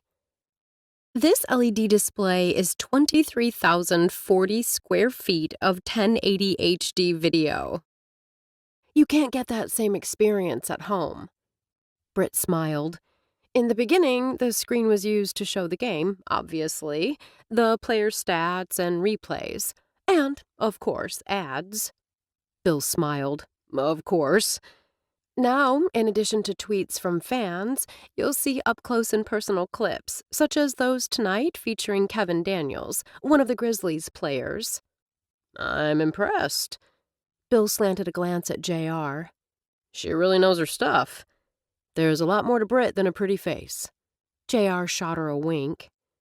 Do you work for the Grizzlies organization? Bill asked. No. Somehow, Britt managed to keep a smile on her face. Just a fan. I've enjoyed getting to know you, Britt. Bill put a hand on JR's shoulder. Would you mind if I borrowed this guy for a few minutes? We had a meeting that had to be rescheduled, and I want to get another one back on the books. Then I can enjoy the game. I don't mind at all. Britt offered Bill a dazzling smile. I haven't gotten a chance to visit with a friend of Hal and Johnny's. I want to say hi before the game starts. Larry Longmire and his wife, Norma June, had been friends of Hal and Johnny all their lives. Severe arthritis had limited Larry's mobility in recent years. Norma June had positioned her husband's wheelchair by the window so he could watch the Jumbotron. JR brushed a kiss across Britt's cheek and gave her arm a squeeze. I won't be long. Take all the time you need. Britt flashed him a smile, and JR knew she understood. The two men watched as Britt hurried over to the older man in the wheelchair and crouched down beside him. In seconds, she and Larry were laughing. Bill slanted a glance at JR. You've got yourself a good woman. Britt's the one for me. JR's lips curved. I knew that from the first moment I met her. When it's right, you just know. Bill smiled. It was like that with my wife, Eileen. You should have brought her tonight. She's not much of a football fan. Bill chuckled. There's a bridge game going on at my house even as we speak. She was thrilled I had something to keep me busy during their game. I'm glad you could make it. Casting one last look at Britt, JR slipped out his phone. He opened his calendar and gave Bill his entire focus. Tell me the date and time that's best for you. I'll make it work. Nyla worked the room, making sure she spoke to everyone, however briefly, before the game began. While friends and family were here, others in attendance had come to further business connections. Pausing to sip a glass of champagne, Nyla watched Britt charm William DeVell. Though the reins of Velocity remained under her father's control, Cam and JR each wielded a lot of power. From his London office, Cameron oversaw the divisions under the Global Sports marketing umbrella, while JR was his father's right-hand man for all operations. Even though JR had immense responsibilities, Ross Driscoll wasn't about to cede control of Velocity anytime soon. Nyla knew JR sometimes chafed under his father's oversight. She also knew that the acquisition of Lexico had been JR's focus for months. Seeing Britt talking to William DeVell left Nyla uneasy. Didn't her brother have any common sense? The woman had been fired today. Though Britt had hid it well, she had to be angry. Angry enough to want revenge? Nyla wove her way through the room, scattering smiles like confetti. By the time she reached the side of the room where JR and Mr. DeVell had been speaking, the two were no longer together. Nyla seized the opportunity and stepped over to him. Mr. DeVell. Nyla extended her hand. I don't believe we've met. I'm Nyla Driscoll, JR's sister. I'm the president of operations for the Grizzlies. You were busy when I arrived, but JR pointed you out to me. DeVell offered a smile. You and your brother look a great deal alike. Nyla nodded and smiled. She couldn't count the number of times someone had said those words to her. I saw JR has been introducing you. Have you had a chance to meet our grandparents? I haven't, he told her, his gaze sliding to where Johnny and Hal stood visiting with a couple Nyla remembered from her childhood in Silver Creek. But it looks like they're occupied, and the game is about to begin. If she'd had her choice, Nyla would be intently watching the pregame display on the Jumbotron. Her gaze would be scanning the crowd of fans from this high vantage point to see if she noticed any issues. Each week, she had to remind herself she could watch the replay. These gatherings were as much a business meeting as those held in the large conference room down the hall from her office. It appears their friends Lou and Fran are headed for the dessert cart. Nyla took his arm and smiled brightly, the way she'd seen Britt smile only moments before. I know my grandparents will want to meet you. I know it's foolish, JR told Britt on the way back to Silver Creek. But when I saw Nyla with Bill, I kept wondering what she has up her sleeve. They sat in the back of a black limousine with the window up between them and the driver. Surely you don't think she'd sabotage your business dealings? Britt shook her head. She's your sister. JR considered telling her that it was apparent, at least to him, that his sister hadn't wanted Britt in the skybox. He pulled the words. Voicing them would serve no purpose. Britt was the woman he loved. Nyla would have to get used to seeing her around. I'm probably being paranoid. You've got good instincts. Britt spoke slowly. I don't want to discount your feelings, but I just don't see Nyla doing something like that. She fires you, and yet you defend her. JR shook his head. I'm amazed at your generosity. Britt made a scoffing sound. You give me too much credit. I'm just being honest. Your sister appears to be a straightforward person. Definitely not the type to skulk around and do anything underhanded. You're right. He threaded his fingers through her hair before kissing her gently. I enjoyed those spots on Kevin. I assume the pregame and postgame spots were also your work? Yes. She smiled. The social media response was awesome. During the game, I did my part to fuel the conversations and comments. You can do that? JR couldn't keep the surprise from his voice. I still have my own accounts. Britt shrugged. The fact that I no longer have ties to the organization doesn't change the fact that I want Kevin to be recognized for his accomplishments. You're something else, Britt Apple, JR said, using her Twitter handle. I'm good at what I do, she agreed. I just need to decide now how best to use those talents. The limo dropped them off at the back of Silver Creek. Hal told me about this private back entrance, Britt said as she stepped out of the vehicle. I wasn't quite sure where it went. It goes straight to the penthouse floors. Britt's brows furrowed. So we'll need to go up, then take another elevator down to my floor? JR just smiled as the elevator rose, then came to a smooth stop on the 14th floor. Taking her hand, he strolled with her down the gleaming corridor with its shiny marble floors. When Britt turned toward the elevator bank that would take her to the 6th floor, he firmly steered her in the other direction. Where are we going? To my place. Her brows pulled together in confusion. Your place? Feigning an expression of innocence, he asked, Did I forget to tell you that I'm now living in Silver Creek? She punched him in the side and pulled away, but the smile on her face when she turned told him she was pleased. When did this happen? Everything got moved over the weekend. No one else in the family has seen it. His eyes met hers. I wanted you to be the first. Giving a little laugh, she took his arm. Why does this feel so momentous? JR didn't answer, merely swiped the keycard and opened the door. He'd planned for this to be a celebration. He had utmost confidence in her social media skill and strategy. Those efforts had been on full display tonight. The firing had been unexpected. The way Britt had reacted, the strength she'd displayed in the face of adversity, had been a testament to the woman she was, to the woman he loved.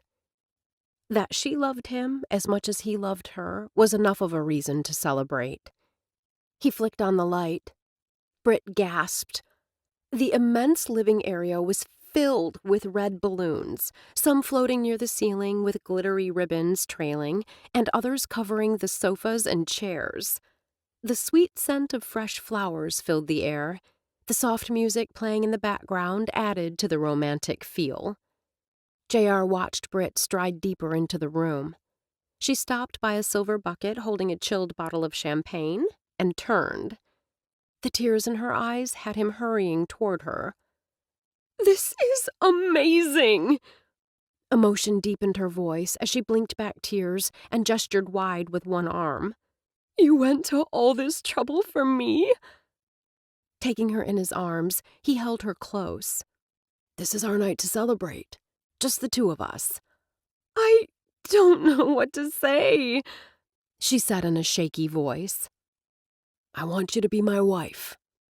The sentiment, honest and heartfelt, came out in a rush. I want you to live here with me. While I'm sorry you lost your job, I'm glad that we can be a couple now in every sense of the word. You want to marry me? I do. His hands tightened on hers. I don't have a ring. I hoped you'd want to go with me and choose the one you like best. I planned on holding off asking until your trial period with the Grizzlies was up. Because JR didn't want any bit of negativity to encroach on this moment, he pressed on. There's no reason now to wait. I love you, Britt. I want to spend the rest of my life with you, making you happy." His gaze searched hers. He'd done his part, told her how he felt and what he wanted. Now it was time to listen. In the dim light, her eyes met his. "I fell in love with Amos, with his wit, his kindness, and his strength. When I found out Amos was you, it knocked me for a loop. Then I realized that you, the high-powered businessman with the polished facade, was who I'd fallen in love with." She expelled a shuddering breath. JR's heart twisted. Had he pushed too far, too fast? "When we were resolving those issues, and I was so worried about being with you while working for the Grizzlies, you asked me to give you a chance. I told you I didn't know what to say." "I remember." JR kept his eyes firmly fixed on hers. "You told me to just say yes. I did." She stroked his face with the back of her hand. "I'm glad I did. Now, there isn't a single doubt in my mind." JR held his breath. She wrapped her arms around his neck. "You, JR Driscoll, are my everything. When a woman loves a man the way I love you, there's only one possible answer." JR inclined his head, a question in his eyes. She grinned. "Yes." Chapter 7. The next morning, JR headed to the office. Britt took an hour to move her stuff into JR's penthouse, then spent the rest of the morning making sure the unit she was vacating was spotless. It was probably overkill and likely unnecessary, but when Britt handed over the keycard, she wanted the unit to be as nice as it had been on the day she moved in. Hal had texted to see if Britt had time to come up and help her bake muffins to go into the welcome baskets that would be given to new tenants.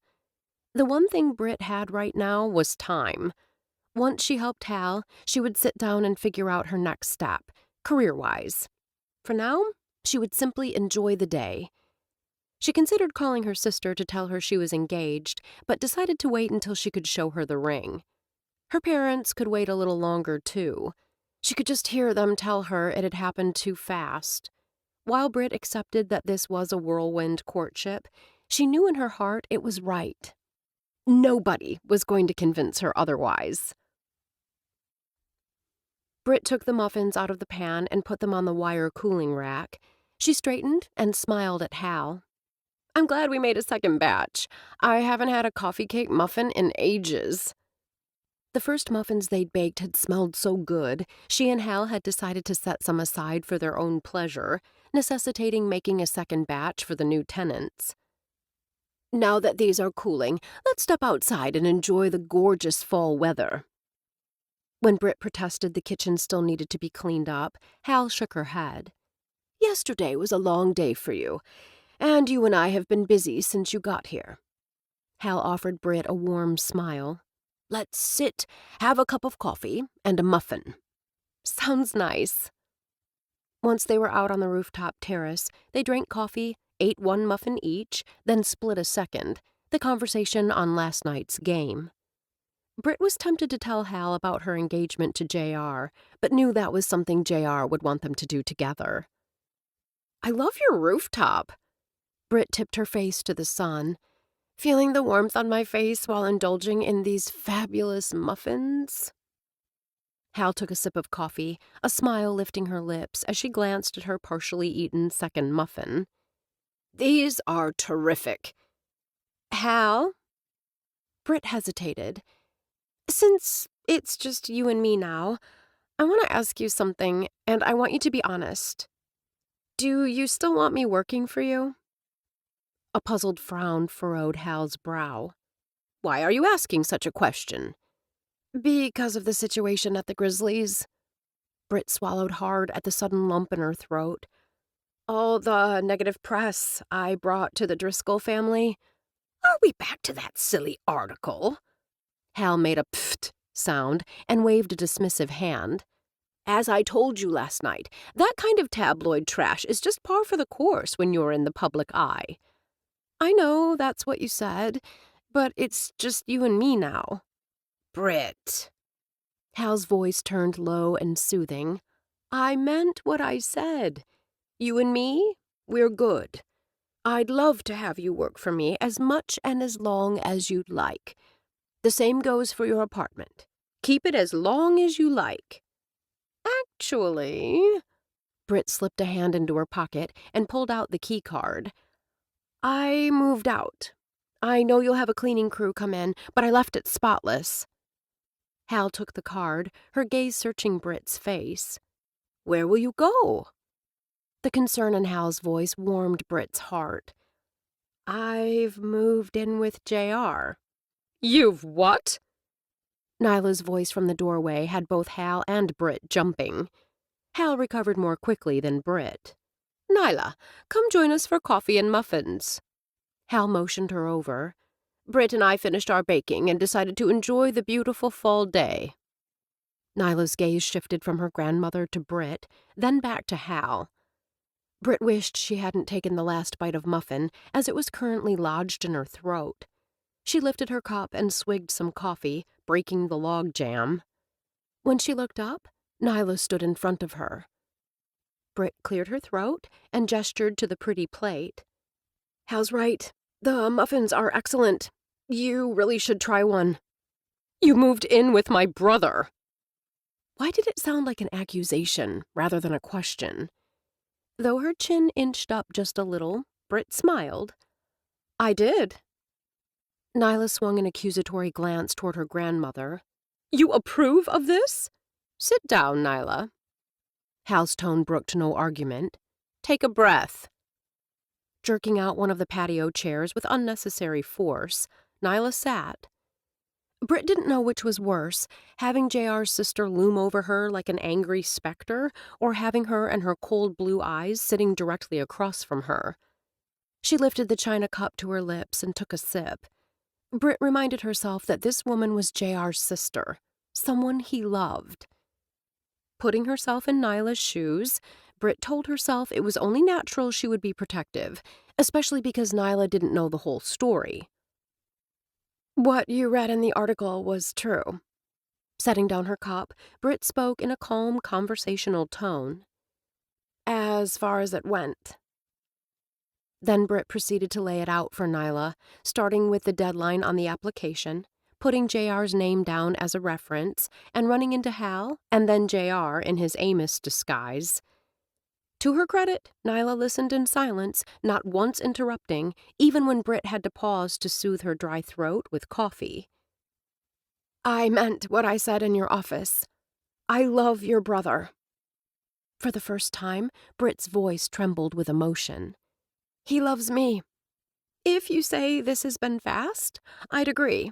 If you say it's been too fast, I'll disagree.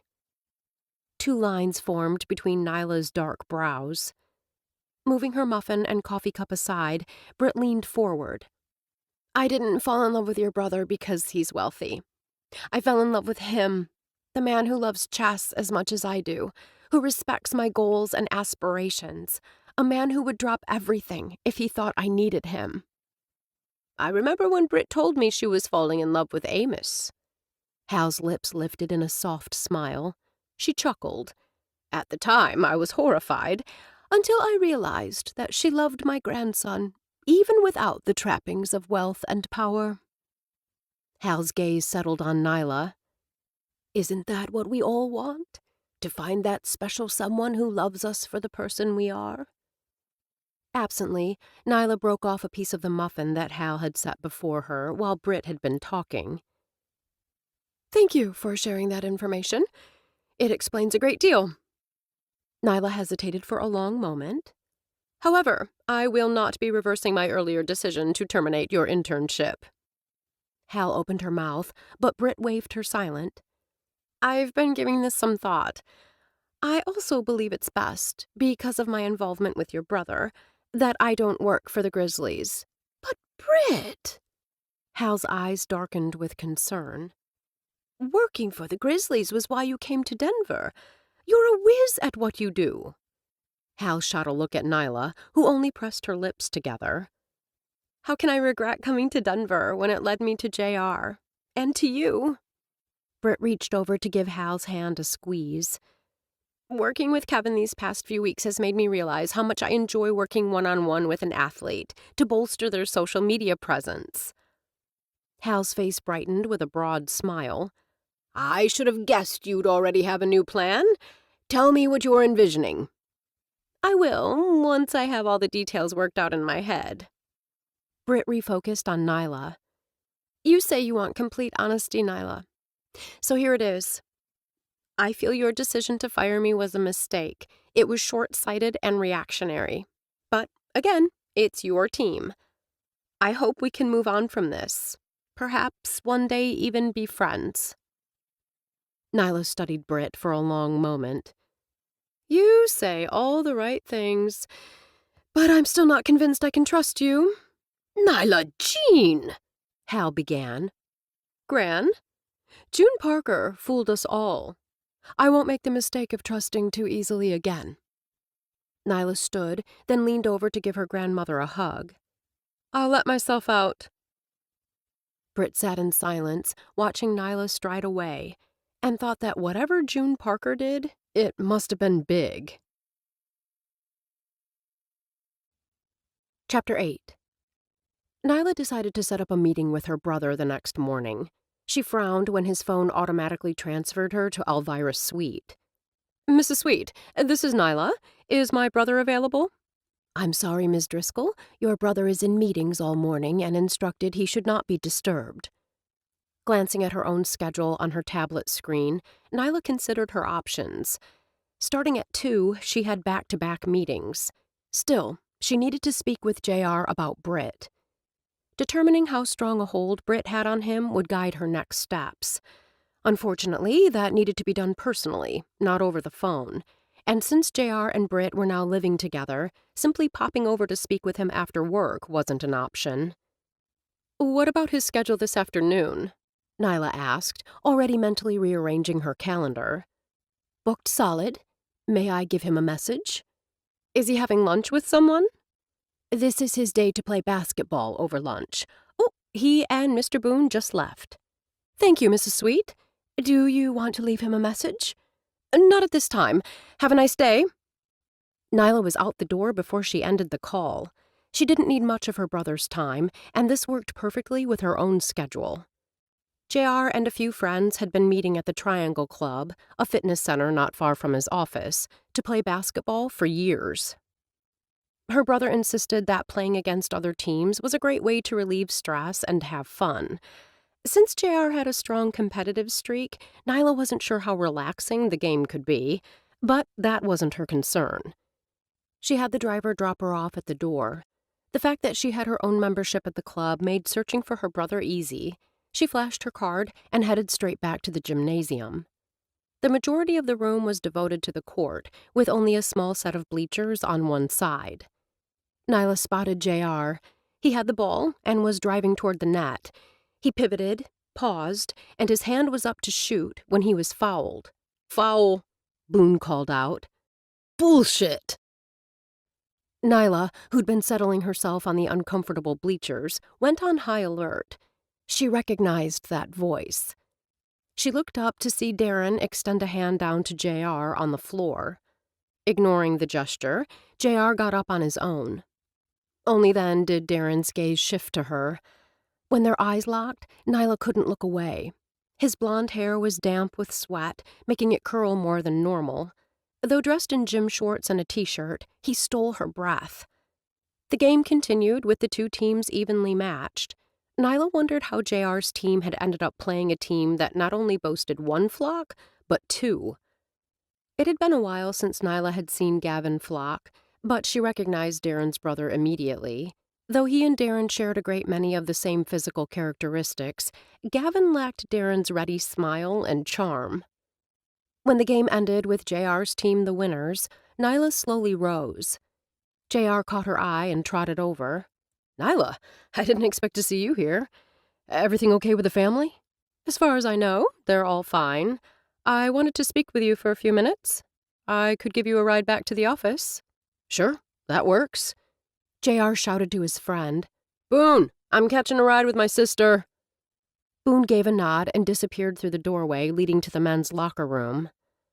Over her brother's shoulder, Nyla noticed Darren was taking his time adjusting his shoelace. JR cocked his head. I'm going to grab a quick shower. Meet you out front in 10? That works. Nyla offered a satisfied smile. I'll see you then. She took her time climbing down the bleachers, checking for any new messages on her phone. By the time she glanced around the gym, only she and Darren remained. This is a surprise? He smiled. How are you? Doing well. Her body began to thrum at his nearness. You? I've been missing vacation. There's nothing like it. Nyla moistened her lips with the tip of her tongue and watched his eyes go dark. Darren! Gavin's voice rang out in the empty gym. We have a meeting in 30. Darren's lips quirked. Duty calls. Before he walked away, Darren lowered his voice for her ears only. It really is good to see you. The warmth of her chance encounter with Darren stayed with Nyla all the way to the limo. We rode over here in Boone's truck. JR's lips quirked when he found a seat in the back. I like the upgrade. We don't have much time. Nyla spoke without preamble. JR might have relaxed against the seat, but his eyes turned sharp and assessing. What's on your mind? I heard Britt moved in with you. And? JR prompted. Isn't that enough? Nyla blew out a breath. What are you thinking, letting her move in? You barely know the woman. First off, I didn't let her move in. I asked her to live with me. You want to know why? JR didn't even pause for an answer, simply steamrolling ahead. I want Britt's face to be the first face I see in the morning and the last one I see at night. Have you thought how difficult it will be for you when the relationship is over? Nyla thought of Kendall and realized at the same time that she'd scarcely given him a second thought in the past weeks. I'm happy I never lived with Kendall. It was easy to move on once it was over. Where will Britt... Let me stop you right there. Moving out isn't going to be an issue. I love Britt, and she loves me. I dated Kendall for nearly 6 months, and you never loved him. JR held up a hand. Don't tell me you did, because it was apparent to everyone, except maybe you, just how little you cared for each other. Nyla wanted to dispute the assessment, but couldn't. There had been things she liked about Kendall, but JR was right. She hadn't loved him. If she was being totally honest, the feelings she'd developed for Darren after 2 weeks far surpassed... Nyla jerked when JR took her hand. I've asked Britt to marry me. JR's gaze scanned her face. She said yes. I hope you can be happy for us. For a second, Nyla thought she was hallucinating. Have you lost your mind? You asked someone you've known less than 2 months to marry you? Her voice rose with each question. The light in JR's eyes dimmed, but Nyla couldn't seem to stop herself. Our family is worth billions. We don't enter into marriage lightly. You certainly don't marry the first pretty blonde who comes your way. JR's blue eyes flashed. Be careful, Nyla. Be very careful. This is my fiancée you're speaking of, the woman I love. Her brother's tone held an edge of steel that matched the hard look in his eyes. Tread softly, Nyla told herself, and brought her emotions under control. The last thing she wanted was to push Britt and JR closer together. You have to admit, you fell for her fast. Nyla forced a light tone, completely at odds with how she was feeling. JR's lips quirked up. From that first night, when I invited her to share my table at the Blue Dandelion, there was a spark. This is good, Nyla told herself as the tight set to his jaw relaxed. As he continued to talk about Britt, Nyla paid close attention for anything that would point to the woman being a gold digger. They were nearly at his office when JR mentioned Britt had nearly kicked him to the curb when she'd discovered his true identity. Many hearing that story might think that Britt loved her brother for who he was. But Nyla saw an opportunity. If Britt had known Amos and JR were one person, but pretended she didn't to gain his trust, it was a brilliant move. What Nyla needed to do was to keep a close eye on Britt and not let the woman charm her. Of course, if JR's fiancé was as wily as Nyla thought, she wouldn't give up easily. Still, her brother's happiness was at stake. She wouldn't let anything or anyone hurt him. On Friday, Britt and JR went shopping for rings, then decided to celebrate the end of the week by going to a drive-in movie. The outdoor theater is right here in Denver. Have you ever been? I haven't, but it sounds like fun.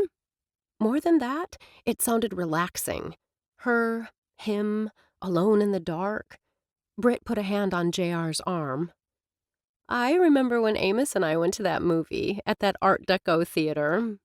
Her voice grew soft with memories. That was fun. This will be too, he assured her. What's playing? He inclined his head. Does it matter? Why wouldn't it matter? He smiled. What movie did we see before? Britt thought for a moment, then laughed. I guess I was too busy kissing you to notice. Well, there you have it. The theater was close to the I-25 and I-70 junction, so even though they'd gotten a late start to the evening, they were right on time for the first of a double feature. Since he had his SUV tonight, they were directed to the second to the last row. Darkness had fallen, and previews of coming attractions played on the big screen. JR tuned the radio to the FM station specified, then set the volume to low. Unlatching his seatbelt, he motioned for her to slide close. Britt did, and when his arm settled around her shoulders, she felt the worries of the week slip away. Being here with you is the perfect end to a most unusual week. Leaning her head against his shoulder, she looked up at him. I love my ring. Though the sky had been the limit, as far as JR was concerned, Britt had chosen a classically simple, round 2-carat diamond. JR took her left hand and kissed the spot on her finger where the ring would go. I liked the way it looked on your hand. I can't believe they'll have it sized by tomorrow. I told him it was important we have it as soon as possible. Britt cocked her head. I could have waited. I'm excited for you to have it, and to see it on your finger. He smiled. Then we can FaceTime with your parents and your sister to share the happy news. Bea will be thrilled. She and Clay are like us. They fell in love fast. They took some heat from my parents, who wanted them to wait to get married. JR's expression stilled. Do you think we'll get the same pushback? Maybe a little more. Britt gave a little laugh, hating the sinking feeling in the pit of her stomach. Bea is the smart one, so they cut her a break. In their eyes, I'm the flaky one. Britt shuddered.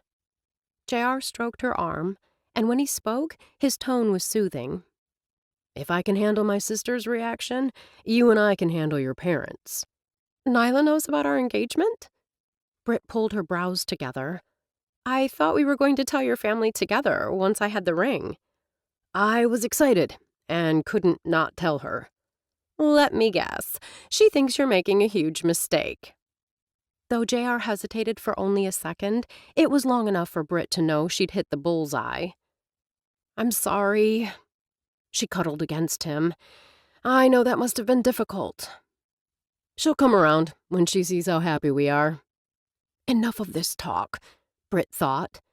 On a more positive note, I spoke with Kevin just before you got home. In addition to his work to raise money for DMD research, he wants to do what he can to raise money for MDA summer camp scholarships. While research is a worthy cause and very necessary, he told me he thinks it's also important to make life better for the kids who are living with this disease. It almost sounds like he wants you involved. He does! Britt sat up straight and turned to face JR. This kind of goes along with what I was thinking for the next step in my career. Tell me. Britt gestured to the screen. Spider-Man is starting. Seen it before. JR's eyes remained on her, ignoring the screen completely. Tell me. Well, working to promote Kevin made me realize how much I love working with clients directly. Britt couldn't stop the flutter of excitement. I'd like to go out on my own, work with athletes from all professional sports to promote them and foster a positive image. I even thought of a name for my service. Top Fan. She paused to take a breath and turned to JR. What do you think? I think it sounds like the perfect venture for you. Britt smiled. I mentioned to Kevin that I was thinking of doing this. He wants to hire me and said his friends and fellow Grizzlies Harold Cochran and Maurice Lindsay would also be interested, which means I can pay my way. Pay your way? Give you money for rent and food. You're absolutely not giving me money. JR's voice turned firm. We're together. I don't want to feel like I'm sponging off of you. I've always paid my way. An admirable quality, but in this instance, totally unnecessary. When she opened her mouth to protest, he held up a hand. You feel the need to give me money? I'll take it. Just know I don't need it, nor do I want it. She leaned forward, brushing his cheek with her lips. Thank you for understanding. JR cocked his head. When do you plan to launch this new venture? Immediately, she told him. I'll meet with Harold and Maurice next week. Britt hesitated. Would you mind if we met at the penthouse? I want someplace private and... It's our home, Britt. JR's fingers closed around hers. You don't need to ask if you can have people over. You might want to think about setting up an office in one of the bedrooms. We can have whatever you need delivered. I probably also need to find an attorney, to set up an LLC and... Boone would be happy to help you, unless you would prefer to go with someone else. If he has the time, I'd be interested. He turned his head, brushing his lips against her hair. I'm glad we'll be living together, because you, Miss Appleton, are going to be so busy, I'd probably never see you otherwise. You're important to me, JR. Laying her palms against his cheeks, Britt gazed into his eyes. I don't ever want us to get too busy for each other. I won't let that happen, he assured her. She slid her hands around his neck. We won't let that happen. Chapter 9. When the movie credits rolled, JR realized he and Britt had kissed and talked through the entire first show. Their clothes had stayed in place, though a few pieces of hers might have gotten slightly dislodged. Britt leaned her forehead against his, her breath coming in short pants. If we keep kissing like this, one of us is going to end up naked. He grinned and tugged her hair. Promise? I'm serious. I want you so badly right now. The sounds of children's laughter close to the truck had Britt scooting across the seat. Hey, what are you doing way over there? Trying to maintain some semblance of control. She raked a hand through her hair. Another group, this time several teenage couples, strolled past the truck, their arms filled with mega cups of soda and popcorn. Where are all these people coming from? The snack bar. JR gestured with his head. Is that way. Britt frowned. Why haven't we noticed them before? We were too busy kissing. JR watched a dad with 2 kids walk by the front of the truck. And it's intermission. Prime time for snacks. No more kissing, Britt declared, then smiled. Not until the next movie starts. Tell me about your week. Anything interesting happen? I assume you're looking for something we haven't already touched on? Though his tone was teasing, JR wondered what there could be that he hadn't already discussed with her. Then it struck him. He hadn't mentioned his concern about Nyla being targeted by the flocks. JR had nearly convinced himself he was being paranoid, until he'd seen Darren eyeing her a couple of times during the basketball game. Britt might not be working with Nyla now, but she'd be one more set of eyes. Have you by any chance seen Darren Flock hanging around the Grizzlies building? Britt did a double blink. Whatever she'd expected him to say, it obviously hadn't been this. I don't believe I know what he looks like. He was ready to pull out his phone and look up the guy, but Britt's was already in her hand. In seconds, pictures of Darren filled the screen. She tilted the phone to show JR. That's him. Britt studied the photos. He's a hunk, with that handsome face, wavy blonde hair, and incredible brown eyes. The quick pinprick of jealousy took JR by surprise. As if she sensed what he was feeling, Britt shot JR a wink. Not my type. I go for, well, you. He grinned. She gestured to the photos. Different woman at each event. If she pulled his own name up, JR knew Britt would find the same. I was like that once. No woman kept my interest for long. He took her hand, laced their fingers together. Until you. Same for me. Britt gave his hand a squeeze. What's the deal with him? The deal? Why did you ask about him? You know this top-secret project I'm working on? Britt nodded. I believe Flock Inc. is digging to find out if Velocity is involved and where we are with the negotiations. JR's lips tightened. I also believe Darren could be focusing his efforts on Nyla. What makes you think that? She mentioned their paths have crossed a couple of times recently, which is unusual, considering they're in completely different industries. You believe he's running into her on purpose? JR nodded. Britt cast another glance at Darren's photos. I haven't seen him. I've got a good memory for faces, so I'd have noticed him lurking. Would you do me a favor? Could you keep an eye out for him and let me know if you see him? I'm not at Grizzly's HQ anymore. He could be anywhere. Several days ago, Darren conveniently happened to wander into an Irish pub where Nyla was having a drink on her way to Silver Creek. Britt's gaze hardened. Is he stalking her? I don't believe he'd hurt her, if that's what you're asking. JR took Britt's hand and tugged her back to him. Just keep your eyes open. I will. He gestured with his head toward the screen. Appears the second feature is starting. Britt shot a quick glance at the screen and smiled. It appears all those people wanting concessions are back in their vehicles. Are you thinking what? JR didn't have time to finish the sentence because her mouth was already on his. The following Saturday night, Britt tugged on the black bodysuit. Despite being form-fitting, the stretch material was surprisingly comfortable. Even the hood felt soft, and it completely hid her blonde hair. Once she put on her jeweled eye mask, she would be unrecognizable. Casting one last longing glance at her black heels, she pulled on the black Velocity high tops JR had surprised her with last week. If she needed to run to get the perfect shot, heels were not the shoes she needed to be wearing. Having the annual masquerade ball and silent auction scheduled on a Saturday night couldn't have worked out better. Instead of playing on Sunday night, the Grizzlies' next game would be on Monday, which allowed Kevin to take part in tonight's festivities. Britt would work the event, her camera ready to capture candid shots of Kevin to use in his own promotional efforts. She hadn't planned to dress up until she discovered going in costume was a requirement. Wanting to be free to move, she did a little research, then decided to go as a raven. The ornate mask, with its sparkling jewels, had caught her eye, while the shiny black cape made it easy for her to hide her camera and move about easily.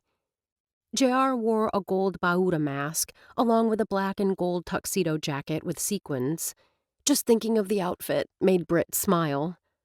When JR told her that Darren Flock and other members of his family would likely be here tonight, Britt promised to keep her eye out for him, though she doubted she'd recognize Darren in costume. They caught a ride to the event with Hal and Johnny.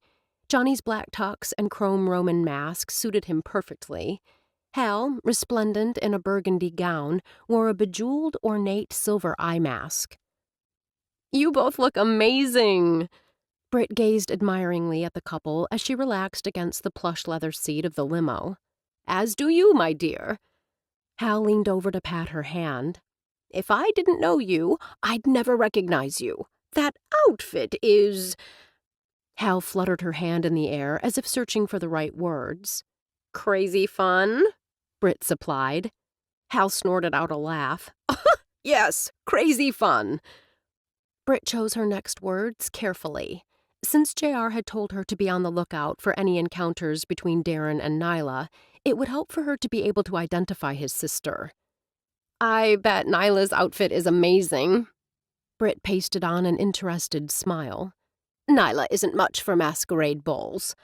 Hal turned to Johnny. Is she? Like pulling teeth to get her to come to one. Johnny concurred. "Except this year." "Yes," Hal agreed. "I do believe she was looking forward to this evening."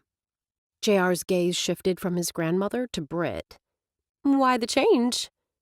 Britt kept her voice offhand, not wanting to sound as if she were prying. "She hasn't gone out since she returned from Paris." Hal gazed at Britt. "I believe she's finally ready to socialize."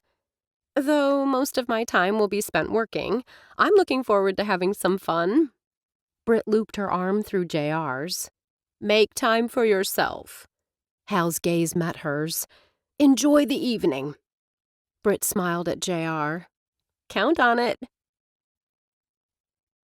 Nyla wondered if it was the element of danger that made attending the masquerade ball so exciting. She'd found herself counting down the days until Saturday night. This year, she had chosen an outfit that made the ones she'd donned in previous years seem boring and uninspired. The slinky red dress with a slit up the side and a plunging neckline hugged her curves. Her Venetian cat mask in half cream, half red hid her face, except for her mouth, which she painted with a bright swath of crimson. Not only didn't she look like herself, she didn't feel like herself. Certainly not the woman with a laser focus on all things Grizzlies. Standing at the edge of the hardwood floor, Nyla scanned the large ballroom of Mile High Station, starting with the dance floor. Tables of silent auction items lined the perimeter of the ballroom. Darren was here.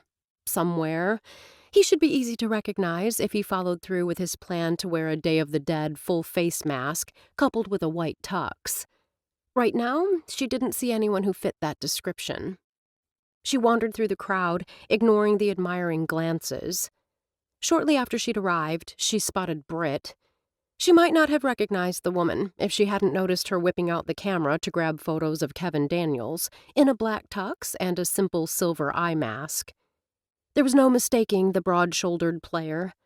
Nyla's heart gave a lurch as he crouched beside a teenage boy in a wheelchair for a selfie. Two other players Nyla recognized as Kevin's friends were there too, signing autographs and posing for pictures. Britt was talking with them and capturing footage of their interactions with several MDA special guests. She couldn't forbid Britt from taking pictures of Grizzlies players, but she wished she knew where the staff person Stephanie had assigned to this task was hiding. "Lady in red." A shiver traveled up Nyla's spine at the sexy rumble. Pulling her gaze away from Britt and the players, she turned slowly to gaze into the admiring eyes of Darren Flock. Her heart skipped a beat. "You look amazing."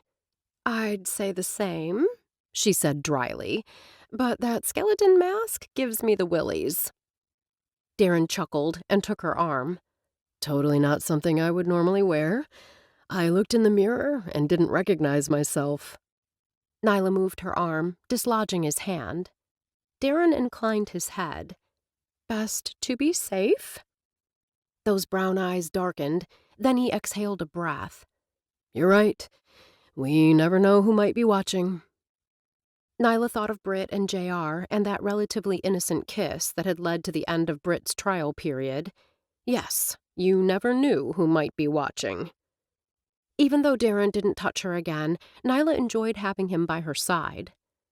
"Have you thought any more about doing Boulderthon in October?" He spoke in a low tone, not even looking in her direction. "It's always a blast." He'd mentioned them participating in the marathon when they were in Paris. "I can't." Nyla felt a huge weight pressing against her chest. Would she and Darren ever have a chance to be alone together? At the moment, it seemed unlikely. "You could just do the half," he said. "Middle of the season." She didn't say more. "That doesn't mean you can't get out and enjoy." "Henderson!" An early-20s brunette in a white dress and her own Day of the Dead mask touched Darren's arm. "I've been looking all over for you." "Wrong guy," Nyla told her. The woman turned and studied Nyla. "Do we know each other?" Only then did Nyla recognize the girl as a friend of her sister's. "Is that Henderson?" Darren touched the woman's arm and gestured toward a man in a white tux, wearing a top hat and the same mask as his. "It is." The brunette flashed a smile and disappeared into the crowd. She's a friend of Eve's. Nyla spoke in a low tone when she was sure the girl was out of earshot. Close encounter. Still, Darren's tone remained cheerful. Shall we check out the silent auction items?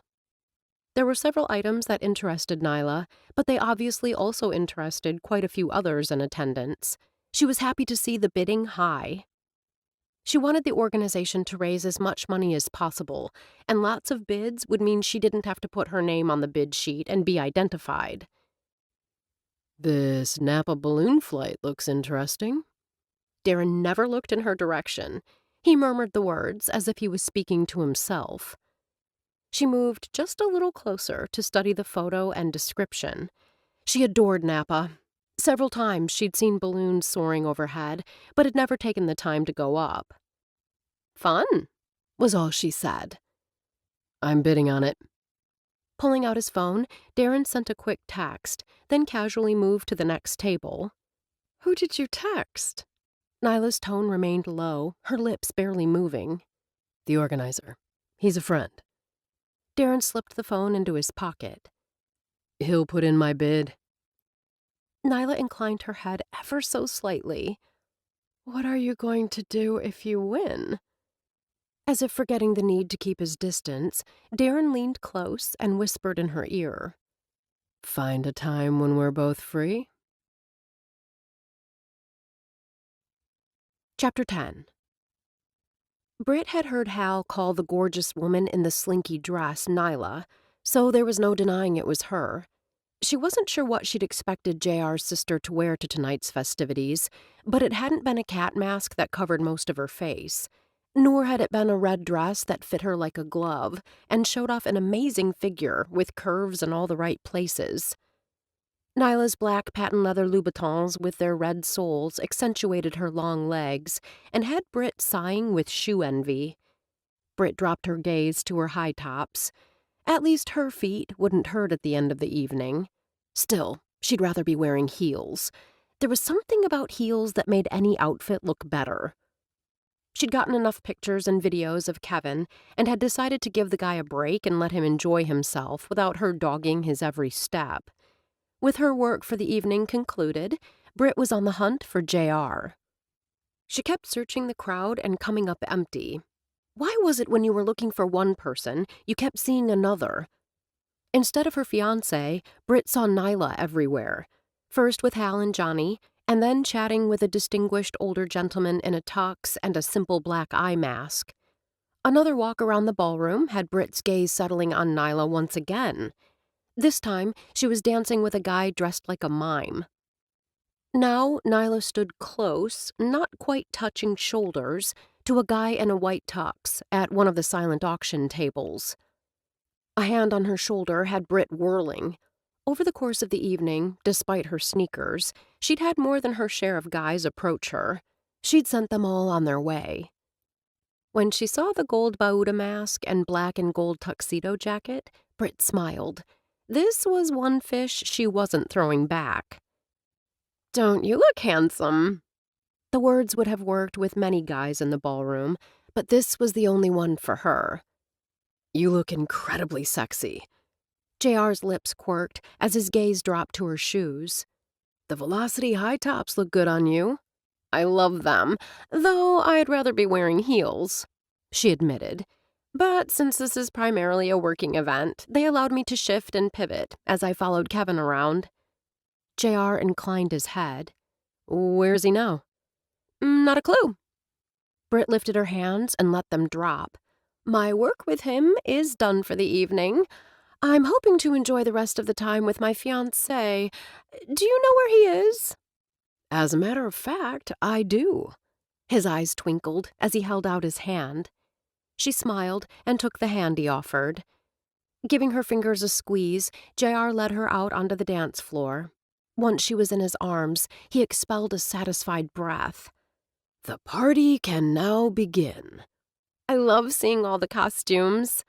Britt thought of Nyla in her gorgeous dress and fabulous shoes. Your sister looks amazing. I'm surprised she went all out this year. In past years, she's pulled on a cocktail dress, put on a plain eye mask, and called it good. Britt shrugged. She was probably in the mood to kick it up a notch. I get that way sometimes. Possibly, but the sexy route isn't like her. JR's voice turned pensive. Enough about her. I've heard the flocks are here, but haven't been able to pick any of them out. There was nothing Britt could say. As she'd seen only pictures of Darren, there was no way she'd be able to identify him while he wore a costume. What men have you seen Nyla around? JR's question had her hesitating. It was one thing to tell him if she'd seen Darren Flock hanging around Nyla. Quite another to regurgitate Nyla's every move. That would feel like spying. It's difficult to know who anyone is in these costumes. Britt deftly changed the subject. I've never been to a ball like this. I can't believe how many people attend. We come every year, he told her. This is, if not a record crowd, close to one. Having Grizzlies players here is a big draw. Plus the Driscolls and the Flocks both being here brings people out. Everyone stays until the end, waiting to see if there'll be fireworks. They'll be shooting off fireworks tonight? JR laughed. I was referring to potential fireworks between the Driscolls and the Flocks. Britt thought of the mime and the guy in the white tuxedo wearing a Day of the Dead mask. She dismissed them both. Britt had certainly not noticed any animosity between either man and Nyla. I'd come even without the players and the fireworks. It's such a worthy cause. I hope they raise a boatload of money for MDA. They will. This is actually one of my mother's favorite charity events, JR told her. I know she hated missing it. I'm sure she and your father are having a fabulous time in Italy. Britt relaxed in his arms. How do you think they'll feel when they come back and discover we're engaged? They'll be surprised, JR admitted. Once they get to know you, I have no doubt they'll be excited for both of us. The romantic music settled around her, and Britt expelled a happy breath. She was supremely glad they didn't have to keep their relationship under wraps any longer. If she were still interning with the Grizzlies, she wouldn't be with JR tonight. Penny for your thoughts. I was thinking that being in your arms right now is the silver lining to losing my position at the Grizzlies. She sighed. We can be out in public together while I dance in shoes that make my feet feel light as air. He chuckled. We might need to use that sometime in an advertising campaign. This all seems like a dream. You, me, having Kevin ask if he could hire me privately, and then his friends. Britt blew out a breath. Being able to be my own boss while still working with athletes. Well, it sounds crazy, but it's like everything fell into place once I got fired. The firing was inexcusable. I'm coming to terms with it. I tell myself it led me to where I am right now. Tipping her head back, Britt smiled up at him, wishing the mask didn't hide his handsome face so effectively. There isn't anywhere I'd rather be. He gave her hand a squeeze.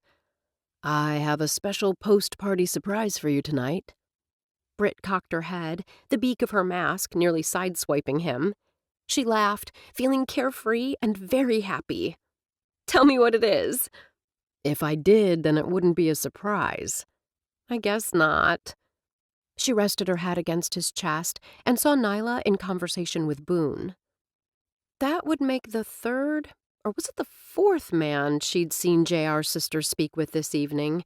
Of course, they were at a social event. It would have been weird if she'd kept to herself and not spoken with anyone. Your sister and Boone, are they friends? JR shifted his gaze. Only in the most general of terms. Nyla doesn't have close friends. She's always been too focused on the Grizzlies. That has to be difficult. I don't think she minds. Britt reserved judgment on that. In terms of a career, she understood being driven. Still, Britt had taken time for friends. Then again, she didn't wield Nyla's power or have her very public position. What was her last boyfriend like? The second the question left her lips, Britt wished she could pull it back. This was certainly not the time nor the place to discuss his sister's personal life. Arrogant jerk? Really? Britt found herself surprised by the vehemence in JR's tone. If he was that bad, why was she with him? He could be charming, I suppose. JR lifted one shoulder. Kendall was in wealth management. He worked hard, and I think Nyla admired his focus. It seemed to me that when he finally realized Dad and Pops weren't interested in letting him handle any Driscoll money, he lost interest in Nyla. That's horrible. Just my impression, so I may be off base. Still, a week before they were to vacation in Paris, Dad made it clear, more forcefully this time, that while he was certain Kendall did an excellent job for his clients, the Driscolls were happy with their current brokerage firm. Do you think Nyla made the connection? Britt's heart softened toward the woman. She recalled all too vividly how she'd felt when Mars dumped her. I never asked. JR remained silent for several measures as they whirled around the dance floor. I thought she'd be more upset about him canceling at the last minute, but she actually extended her stay, and when she got back, she seemed rested and relaxed. Britt expelled a breath.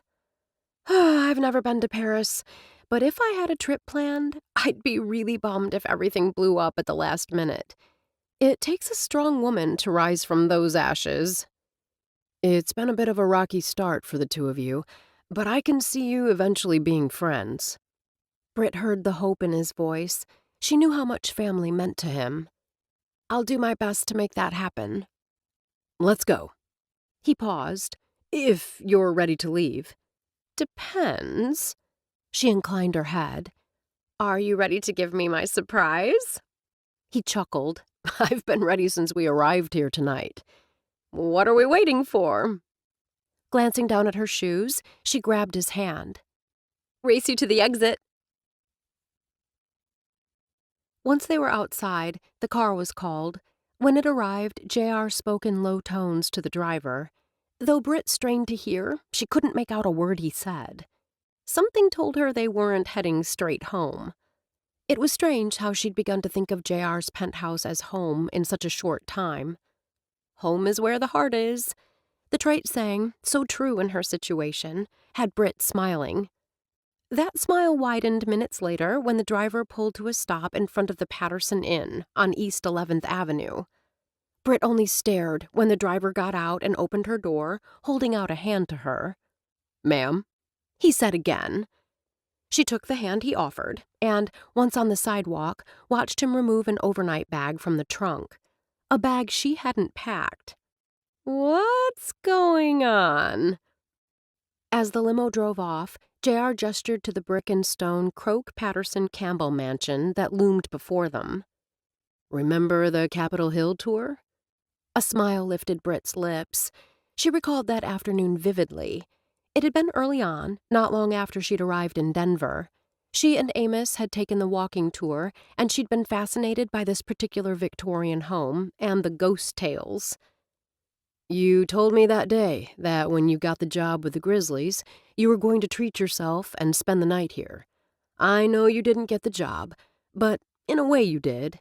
Not the one you envisioned that day, but you're starting a business of your own, representing several prominent Grizzlies players. JR lifted the bag in one hand, then took her arm with the other. 3 solid clients, and now you're ready to begin the process for creating Top Fan LLC. Seems like a cause for celebration to me. Britt fought a surge of excitement. Did you make reservations? The prog room is waiting for us. Delight spread over her like butter over hot bread. That was the suite we checked out that day. I aim to please. Britt flung her arms around his neck with such force he stumbled. You're the best fiancé ever! They were laughing as they climbed the steps and rang the bell. The next morning, Britt strolled down the steps to the main floor with JR by her side and a diamond ring on her left hand. Spending the night here would have been enough of a surprise, but when you dropped to one knee and slid the ring on my finger... Britt expelled a happy breath. Icing on the cake. I thought the bubble bath in the clawfoot tub and the chilled bottle of wine were the icing. Britt paused on the second-story landing and turned to him. The night was incredible. She flashed an impish smile. The morning wasn't half bad either. JR pulled her to him and held her tight for a second. Though they'd just made love that morning, desire for her surged. But if they delayed much longer, they'd miss breakfast. Britt was looking forward to the lemon French toast, and he'd be late for his appointment with Bill. Britt held up her left hand as they passed a series of stained glass windows on their way to the main floor. The perfectly cut stone caught the light and sent prisms of color dancing on the walls. "It's gorgeous! I love it so much!" "It suits you." Mr. Effington, the jeweler, had brought out many larger stones for them to consider, but this simple round-cut diamond had caught her eye. It outshone all the others. When I saw it, I knew it was the one I wanted. According to Mr. Effington, the sparkle resulted from a special cut that maximized the diamond's fire, brilliance, and light dispersion. All Britt knew was she loved the way it sparkled, and she loved the man who'd given it to her. She thought of her time with Amos.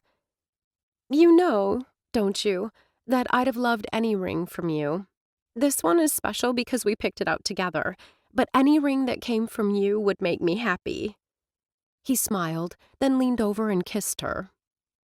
Instead of eating inside, they filled their plates with French toast, bacon, and fruit, and carried them and cups of steaming coffee to the outdoor terrace.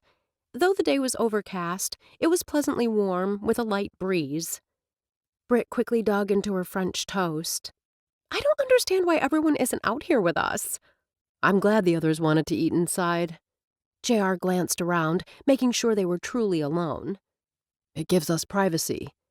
Still chewing, Britt inclined her head. "I'd love for us to spend the rest of the day together, but my negotiations with Bill are at a point that—" "No worries. Though I could work, I'm going to relax and enjoy the day." Britt took a long drink of coffee. For a second, she was distracted by a butterfly on a nearby pot of flowers. Then she pulled her attention back to JR. "There's an area of town Hal mentioned that I want to check out. Antique Row. Have you heard of it?" "I have. Businesses like Ford Motor and Gates Rubber once occupied many of the buildings in that part of town." JR studied her over the rim of his coffee cup. "Are you looking for anything specific?" "I want to get a little something for Hal." She held up a hand when he opened his mouth, apparently knowing where he was headed. "I understand it's not necessary and realize Hal likely has everything, but she's been so kind to me." "Whatever you get, she'll appreciate." "Now that I'm wearing the ring, we need to tell your family, and mine." Britt glanced at JR. He nodded. "I don't want my family, or yours, hearing about our engagement in the media." "We could FaceTime your family tonight." "Sounds like a good plan." "I'm eager to meet your parents, and your other siblings." Her smile dimmed slightly. "I hope Nyla will come around and be happy for us." Reaching across the table, JR covered her hand with his. "She will." "You're right. It will just take time." Though Britt spoke with confidence, JR knew that she was no more confident of that happening than he was. Britt glanced at the bag in her hand. She'd wandered around in this pretty area with its eclectic mix of shops before finding just what she was looking for in one of the antique stores. Amazingly, it was a picture of Johnny and Hal that someone had taken when the couple was around her age. They stood in front of a Silver Creek firehouse, with Hal and Johnny pouring water on a new fire truck, using a hose from an older one.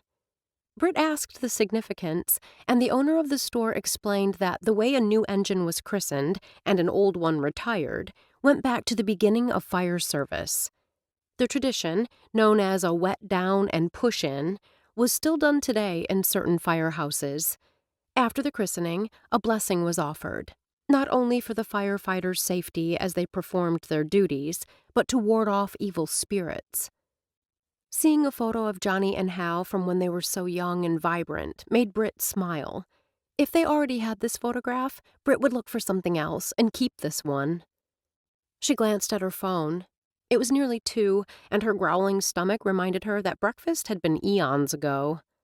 Since JR hadn't been sure how long his meeting with Bill would last, they didn't have plans until this evening, which meant she should grab something to eat now.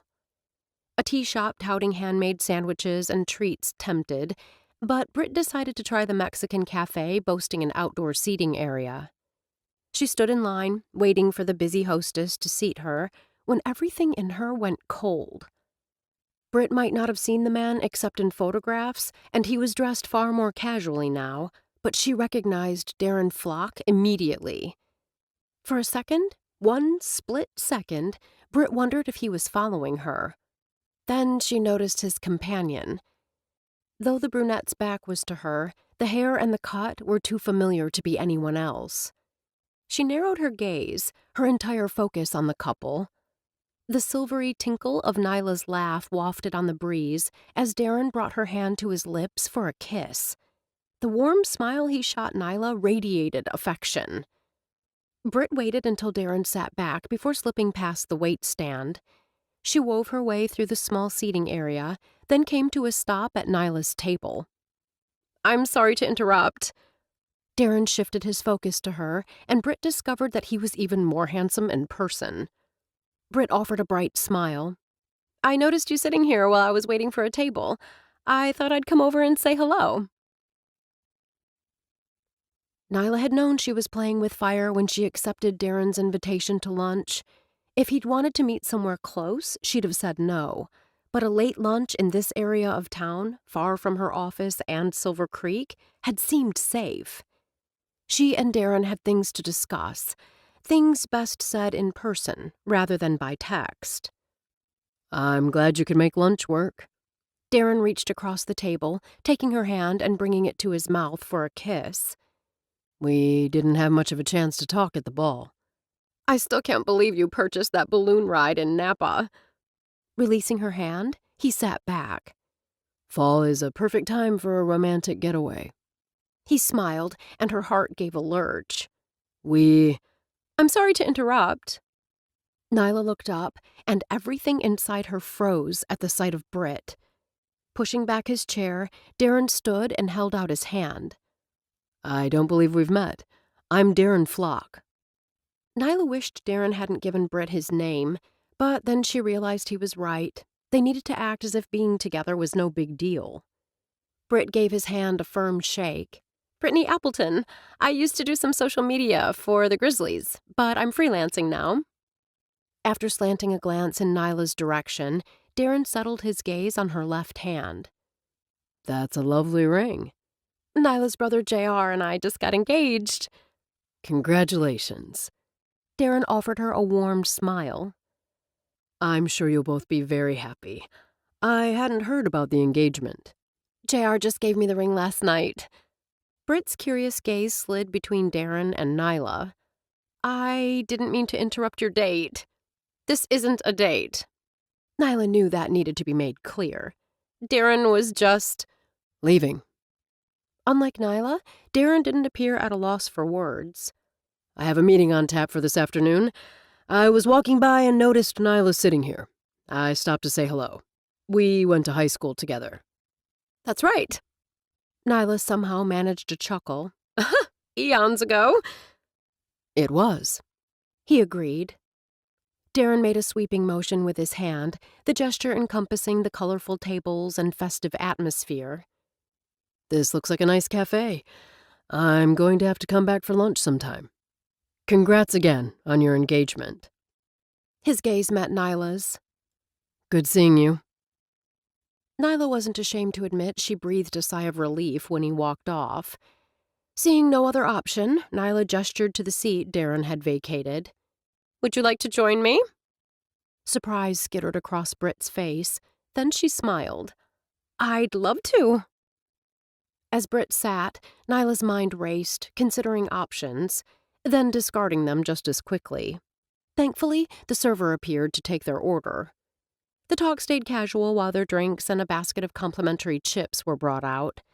Britt picked up one of the multicolored chips, which gave a sharp snap when she bit into it.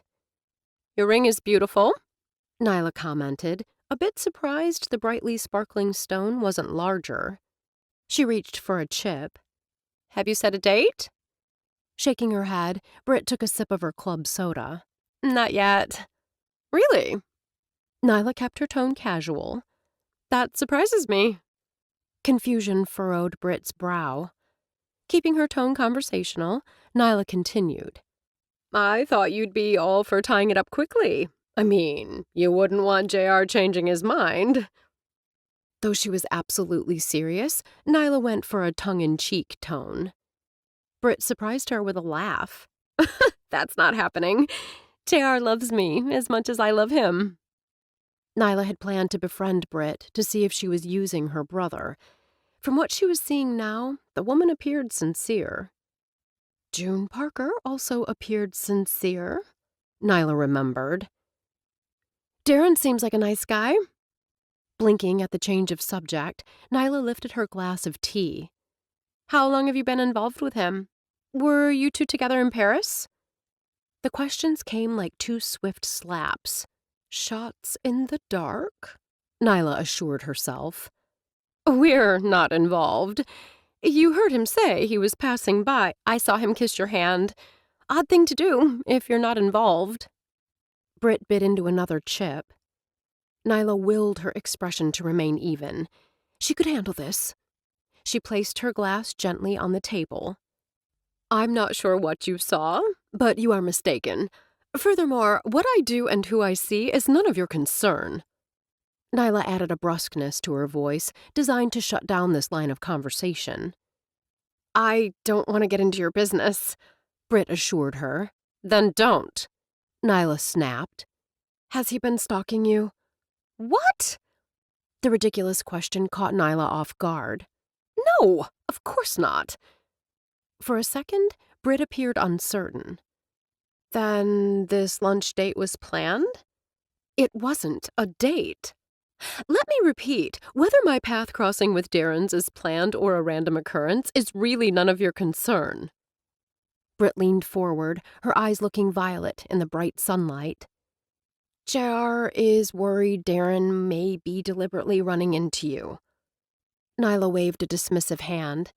I've already assured my brother he has nothing to worry about on that front.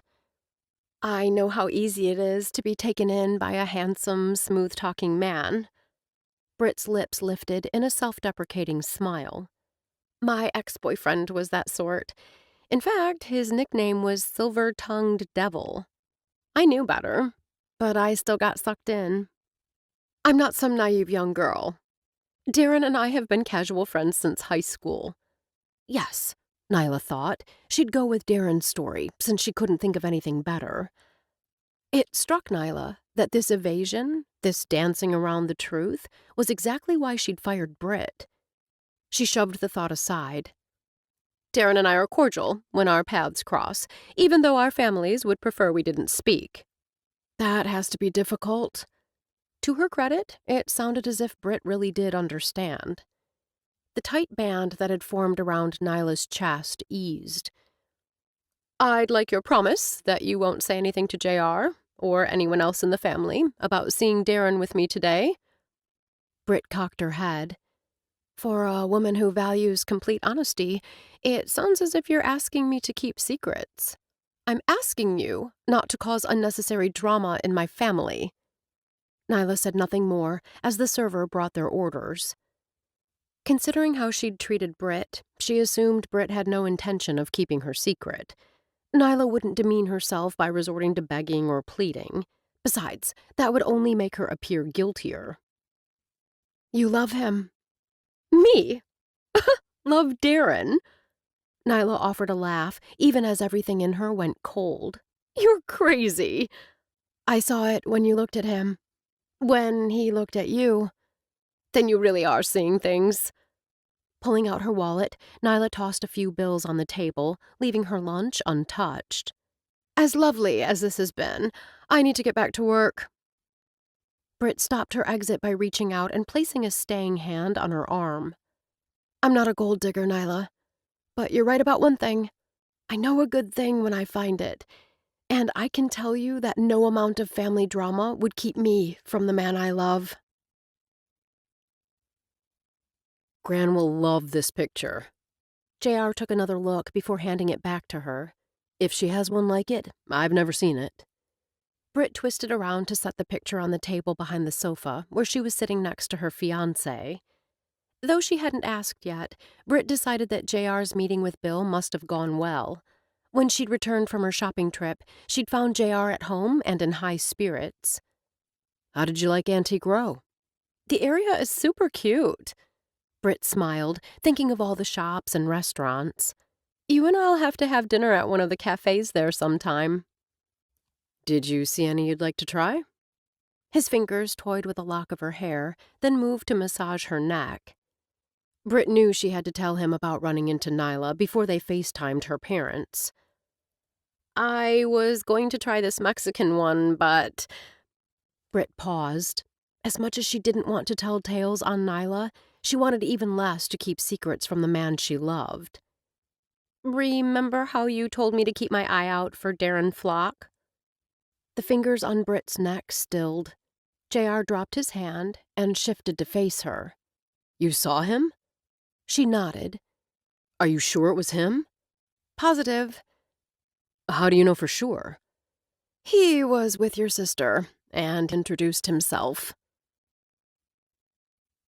Nyla received a text from JR that he was on his way over and that she should stay in her office until he got there. Normally, such high-handedness would have annoyed her, but she was feeling relaxed and loose. Besides, she was eager to get this discussion out of the way. Ask anyone who worked for her, she'd never been one to put off the difficult. She was standing at the window with a drink, gazing at the mountains in the distance, when she heard his knock. As it was late, everyone working on this floor had already left. Come in. Nyla thought about simply keeping her gaze fixed where it was, but JR might view that as she had something to hide. She turned, martini in hand. You're prompt. I'll give you that. Her brother studied her. Thanks for meeting with me. It didn't sound as if I had a choice. Casually, she strode across the room to take a seat in one of the chairs. She gestured with the hand holding the drink. Have a seat. JR dropped down onto the love seat, a puzzled frown furrowing his brow. What are you doing hanging out with Darren Flock? Well, I'm not telling family business secrets, if that's what you're thinking. His eyes never left hers. I never thought that. Then why are you here?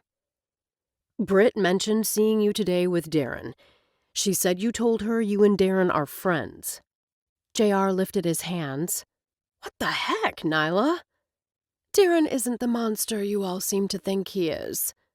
Nyla sipped the martini. We've been casual friends since high school. He's a decent guy. You can't get mixed up with him. I'm not mixed up with him. As she'd hoped, her use of air quotes, something she'd never used even when they were popular, provoked a reluctant smile. JR blew out a breath. Good. For a second when Britt and I were talking, I worried you and Darren might be involved. Nyla realized that while Britt had told JR about seeing her with Darren, she'd left out the speculation that they were in love. She has my back, Nyla thought, stunned by the realization. When Nyla realized JR was waiting for a response, she cleared her throat. I asked Britt not to say anything about seeing us together for this very reason. I didn't want you making more of the encounter than it was. Your fiancé refused to stay silent. JR bristled. If you're trying to say any of this is Britt's fault, I'm not saying that. Nyla offered a conciliatory smile. I admire a woman who stands by her convictions. She wasn't willing to keep this from you. The tension appeared to leave JR's shoulders. I won't say anything about this to the family, but you need to promise me you'll steer clear of Darren.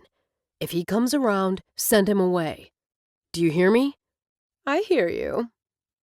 Nyla set down her martini glass and rose, signaling this discussion was over. If he comes around, you want me to send him away. A partial truth is still a lie. Wasn't that what she'd told Britt? In this situation, it couldn't be helped. Flocks are trouble, even as friends. JR stood and gave her an awkward one-armed hug. Nyla walked her brother out of her office. She waited until he got on the elevator and watched the doors shut. Only then did she return to her office. After shutting and locking the door, she turned toward the door leading to the small apartment where she'd been living since returning from Paris. "You can come out now."